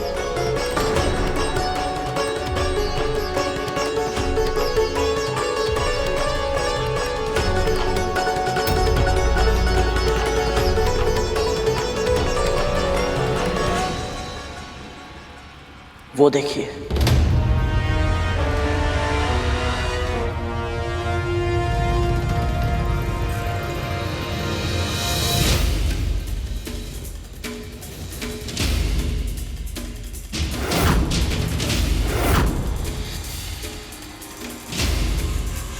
अरुण, यदि अरुण अभी अभी आया है तो इससे पहले सूर्यदेव कैसे पधार सकते हैं? मैं भी इसी ओर संकेत दे रहा हूं ना। सूर्यदेव का रथ अरुण भैया चलाते हैं और वो अभी अभी प्रकट हुए हैं। इससे यही सिद्ध होता है कि आकाश जिससे प्रकाशवान है वो वस्तु चाहे जो भी हो, परंतु सूर्यदेव नहीं है। किसी ने जानबूझकर आप दोनों को भ्रमित करने का प्रयास किया है।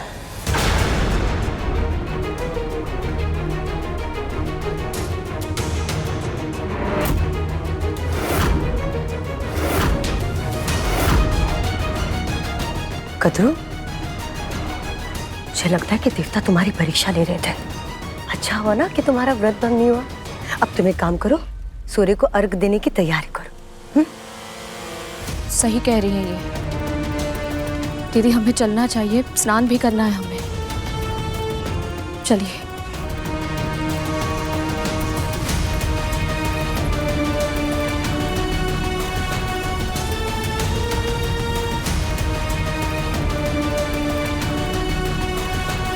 भले ही गरुड़ तुमने इस बार व्रत को टूटने से बचा लिया, किंतु कब तक?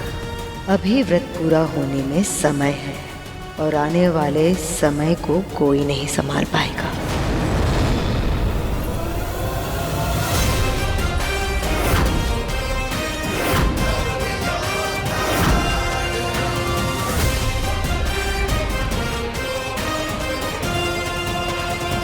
दास,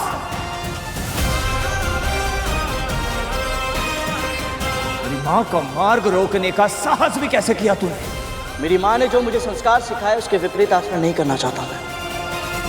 वो भी तब जब मेरा परिवार इतने बड़े संकट से जूझ रहा और मेरी माँ ने इतना महत्वपूर्ण व्रत रखा है, परंतु हम में से कोई भी प्रत्युत्तर नहीं दे रहा। इसका अर्थ ये नहीं समझना कि हमें नहीं पता कि हमारे साथ क्या किया जा रहा है। तो मुझ पे आरोप लगा रहा है? मुझ पर? मुझे आरोप लगाने की आवश्यकता ही नहीं है महारानी दीदी। जीवित पुत्र का व्रत को तोड़ने का जो महापाप आप कर रही हैं वो आप भी जानती हैं और ईश्वर भी। यदि शीघ्र ही आपने अपनी कार्यशैली नहीं बदली तो इसका परिणाम आप और आपके पुत्र भोगेंगे। बस एक बार नाग भाई स्वस्थ हो जाए तो उसके बाद बड़ी माँ और उनके पुत्र आपसे आपके हर एक षड्यंत्र का बदला अवश्य लेंगे। स्मरण रहे। अपने स्वामी के नाम पर तू मुझे धमकी दे रहा है। मुझे भूल गया तू कि उनकी दृष्टि में तू किस स्थान पर है? तो कौड़ी का दास है तू, केवल दास और कुछ भी नहीं। इस संकट के समय में कद्रू और उसके पुत्र तुझे और तेरी मां को एक परिवार समझने के भ्रम में जो जी रहे, जिस दिन ये भ्रम समाप्त होगा उस दिन पहला आक्रमण वो तेरी मां पर करेगी। यदि उसके पुत्रों के प्राण चले गए तो तुम दोनों के साथ वो क्या करेगी इसकी तो केवल कल्पना ही कर सकती हूँ मैं। पर यदि किसी तरह भी उनके प्राण बच गए तो ये दशा तुम्हारे कारण हुई है, तो तुम दोनों को कष्ट तो भोगना ही है। इसलिए मेरी चिंता मत करो, अपनी माँ की चिंता करो। तुम्हारी माँ चाहे कितने भी व्रत जप तप कर ले, पर ना वो अपनी नियति बदल सकती हो ना ही तुम्हारी। वो एक दास थी और तुम एक दास हो, और अनंत काल तक तुम दोनों एक दास रहोगे। वो एक दास थी और तुम एक दास हो, और अनंत काल तक तुम दोनों एक दास रहोगे।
सूर्यदेवाय नमः।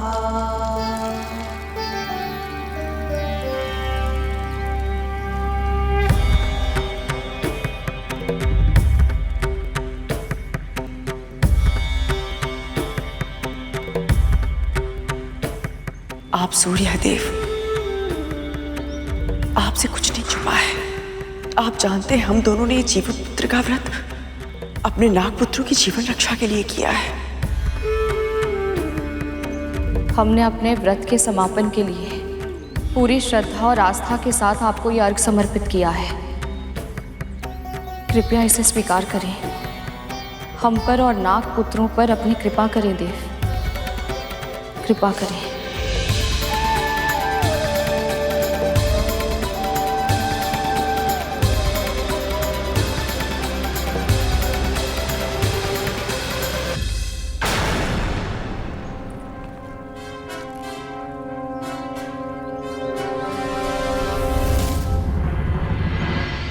माँ, अब हम क्या करें? इनका व्रत तो लगभग संपूर्ण ही हो गया है। नहीं रहा। जब तक कार्य पूरी तरह से सिद्ध ना हो, उसे संपूर्ण नहीं मानना चाहिए। अंतिम क्षण में कभी भी खेल पलट सकता है। अभी मेरी अंतिम चाल शेष है। अभी मेरी अंतिम चाल शेष है।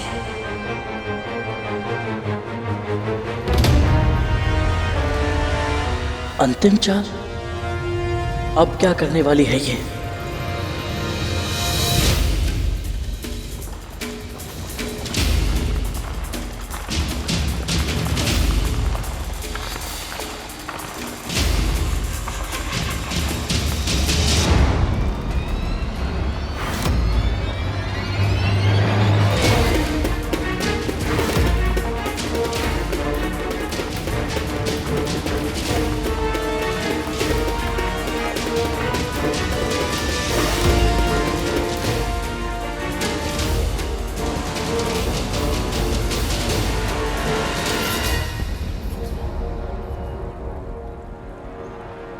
ये कैसे संभव है?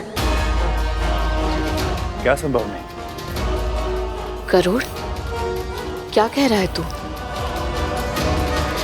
माँ, मैंने अभी अभी अपनी दूरदृष्टि से देखा।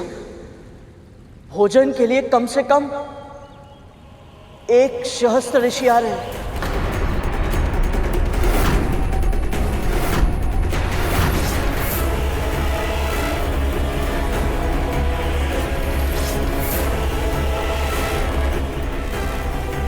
गरुड़ सही कह रहा है माँ। हमें भी आभास हुआ।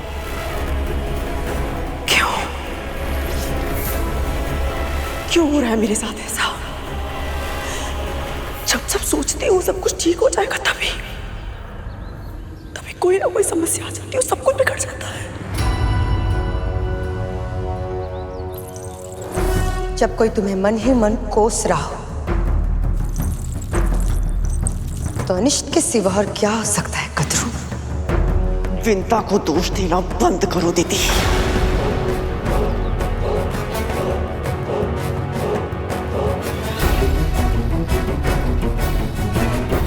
और वैसे भी आमंत्रण देने तुम गई थी ना।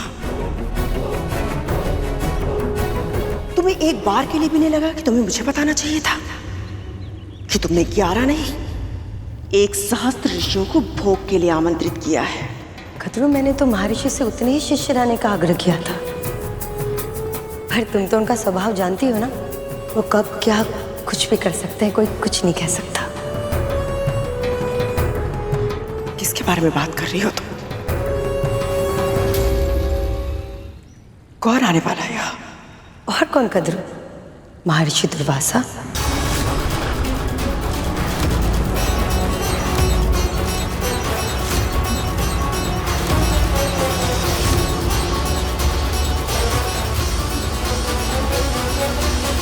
मेरी इस योजना से कैसे बचोगी कद्रू?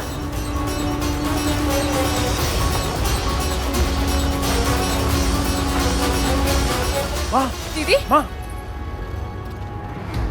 संभालिए अपने आप को।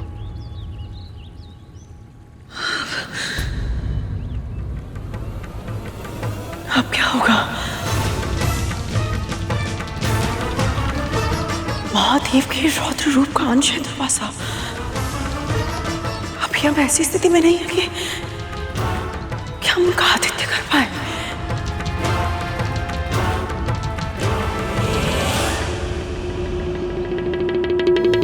और कौन कर रहा है? महर्षि दुर्वासा।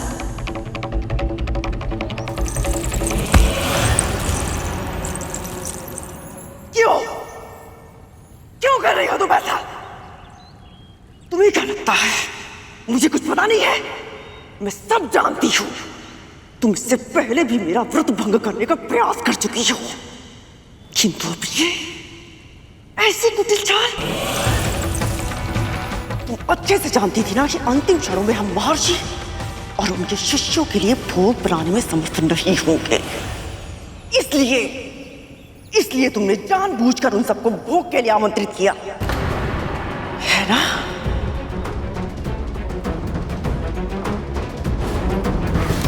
प्रणाम महर्षि। विंता और कद्रू, मेरी दोनों बहनों ने जीवित पुत्रिका का व्रत रखा है, उनके नागों के प्राणों की रक्षा के लिए। जो अभी मृत्यु शैया पर है, तुम मुझे भोग का निमंत्रण देने आई हो। तुम मेरी कृपा प्राप्त करने का स्वांग कर रही हो, जबकि सत्य तो यह है कि तुम मेरी क्रोध की अग्नि को भड़काना चाहती हो, ताकि उसमें कद्रू और विंता के व्रत का पुण्य जल जाए और कद्रू के पुत्रों की मृत्यु हो जाए। महर्षि, मैं वो इंद्र को दिए गए मेरे श्राप का लाभ अनजाने में तुम्हारे पुत्र को मिला, और बलि राज सिंहासन पर जा बैठा। तुम असुरों को यदि स्वर्ग में मिल जाए तो भी तुम्हारी कामनाएं कभी समाप्त नहीं होती, किंतु यदि तुम्हें लगता है कि तुम मुझे बहला फुसला कर मेरा उपयोग छल कपट के लिए करोगी, तो ये तुम्हारी भूल है दीदी।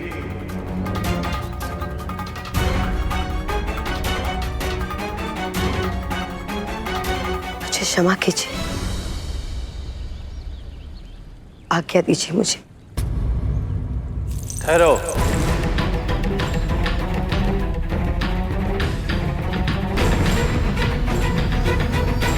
जी महर्षि। गृहस्थ जीवन जीने वालों के धार्मिक उद्देश्यों में उनकी सहायता करना एक सन्यासी का धर्म होता है, और मैं अपने धर्म से पीछे नहीं हटूंगा। इसीलिए तुम्हारे छल करने के बाद भी मैं तुम्हारा निमंत्रण स्वीकार करता हूं। पर स्मरण रहे, वहां मेरा आना श्राप का कारण बनेगा या वरदान का, ये तो महादेव शिव शंकर की इच्छा पर ही निर्भर करता है।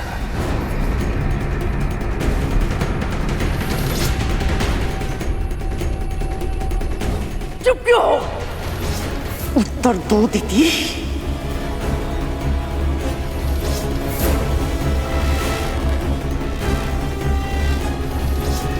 क्या लगता है तुम्हें कद्रू? इतने परम महर्षि मेरे उकसाने से भ्रमित हो जाएंगे? क्षमा कीजिए, पर यह समय इन बातों का नहीं है। कारण चाहे जो भी हो सकते ये है कि महर्षि अपने शिष्यों के साथ कुछ ही समय में यहाँ पधार रहे हैं। हमें उनके स्वागत की तैयारियां करनी होंगी। जानती भी तो क्या कह रही है? कैसे करें तैयारी? कैसे करेंगे उनका स्वागत? वो भी इतने शीघ्र इतने सारे ब्राह्मणों के लिए व्यवस्था करना संभव होगा?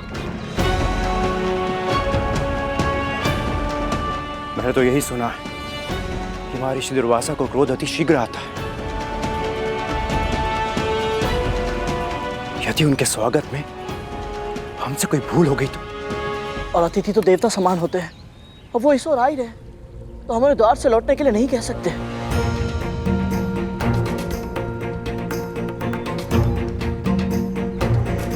हाँ, बहुत बुरी तरह फंस गए हम। इस स्थिति से बाहर निकलने का कोई उपाय नहीं हमारे पास। यदि महर्षि का स्वागत नहीं किया तो भी उनका अपमान होगा, और यदि स्वागत करने का प्रयत्न किया तो भी उचित व्यवस्था के अभाव में भी उनका अपमान होगा। कोई उपाय नहीं हमारे पास।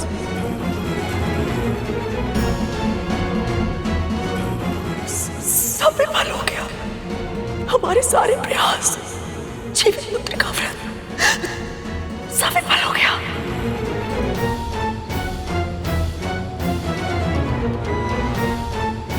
मेरे पुत्र विंता, क्या होगा उनका? वो वापस लौटकर मेरे पास नहीं आएंगे ना? नहीं महारानी, आप हार नहीं मान सकती। मेरे भाइयों की, अपने पुत्रों की एक अंतिम आशा है आप। उन्हें अवश्य ही विश्वास है, यदि आकाश धरती एक क्यों ना करना पड़े, उनकी मां उन्हें स्वस्थ अवश्य करके रहेंगी। महारानी, मैं मानता हूं आपके मेरे साथ कुछ मतभेद अवश्य है, परंतु आपके जिस एक गुण का मैं बहुत सम्मान करता हूं, वो है अपने पुत्रों के प्रति आपका समर्पण। जब उनके हित का प्रश्न आता है तो आप अपने प्राण संकट में डालने से पहले एक क्षण भी नहीं हिचकिचाती। इसलिए अब जब वो आप पर पूरी तरह से निर्भर है महारानी, तो आपको भी अपने कर्तव्य का पालन करना ही होगा। परिणाम की चिंता मत कीजिए, क्योंकि मां कहती है जो भी होता है नारायण की इच्छा से ही होता है। और फिर एक सत्य ये भी तो है महारानी, आपको सदैव से इस बात से आपत्ति थी ना कि महर्षि दुर्वासा ने पारिजात माला आपके स्थान पर मां को क्यों दी थी। तो फिर देखिए, नारायण ने महर्षि दुर्वासा को प्रसन्न करने का एक और अवसर दिया है आपको। सिद्ध कर दीजिए कि आप उनके आशीर्वाद के योग्य हैं। कहिए बड़ी मां, बिना प्रयास किए ही अपने पुत्रों के प्राण हारने के लिए तैयार हैं आप?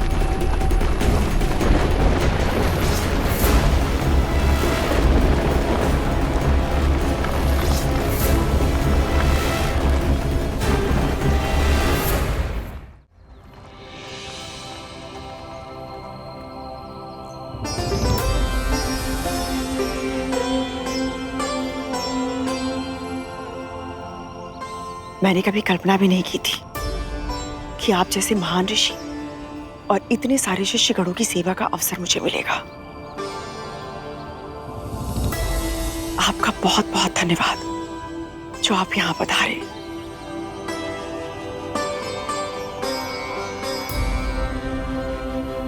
ये सब शिव शंभू की कृपा से ही होता है।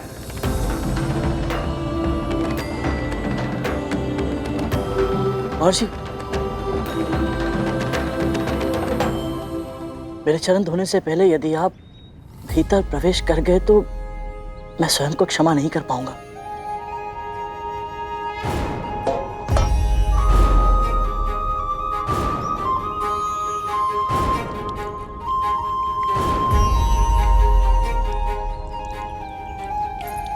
दीदी, गरुड़ जानबूझकर चरण पखारने का ये कार्य धीरे धीरे कर रहा है ताकि हमें तैयारियां करने के लिए अधिक से अधिक समय मिल सके। हमें कम से कम समय में अधिक से अधिक कार्य करने होंगे। सबसे पहले कुशा के आसनों का प्रबंध करना होगा ताकि महर्षि और उनके शिष्य विराज सकें। कौन करेगा ये कार्य? और सेवक और स्वामी में कोई भेद नहीं रहेगा खाली। चल। जी भैया।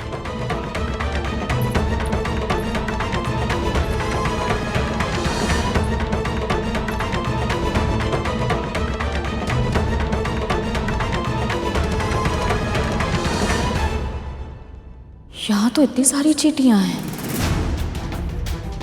यदि ये चींटियां महर्षि और उनके शिष्यों के सामने आ गई तो मुझे यहाँ चारों ओर रंगोली से सीमा रेखा बनानी होगी ताकि ये चींटियां भोजन के आसपास ना जा पाए।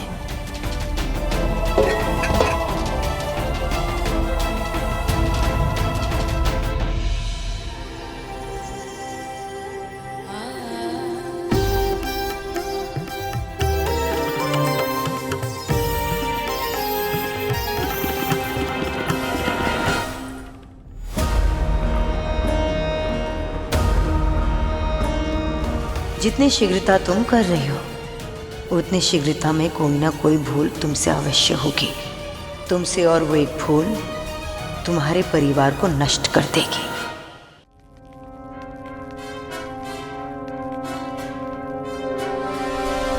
आइए महर्षि, आप सभी बताइए।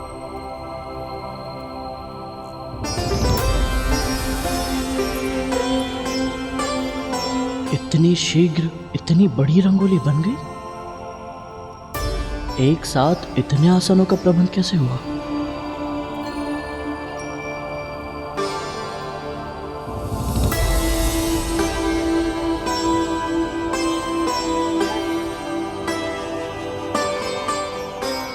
तो इन दोनों ने एक साथ रंगोली बनाई है। वाह शिव शंभु, संकट के समय आपने इन दोनों बहनों को एक साथ लाकर ये सिद्ध कर दिया है कि आपके सृष्टि में कुछ भी असंभव नहीं।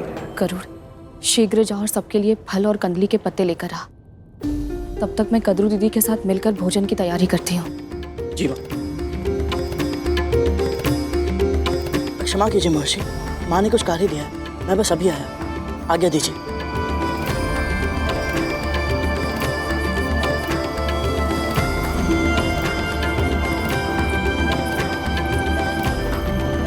आप स्थान ग्रहण करें, हम आपके भोजन का प्रबंध करते हैं।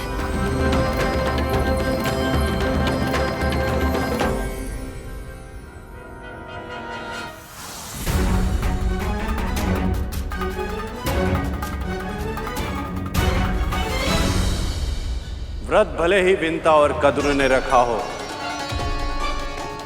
किंतु हमें आमंत्रण तुमने दिया है दीदी। इसीलिए यहां जो होगा उसका उत्तरदायित्व उन दोनों के साथ साथ तुम्हारा भी होगा। पक्षीराज गरुड़ के साहस भरे कारनामे देखने के लिए चैनल को सब्सक्राइब करें और साथ ही बेल आइकॉन दबाना न भूलें।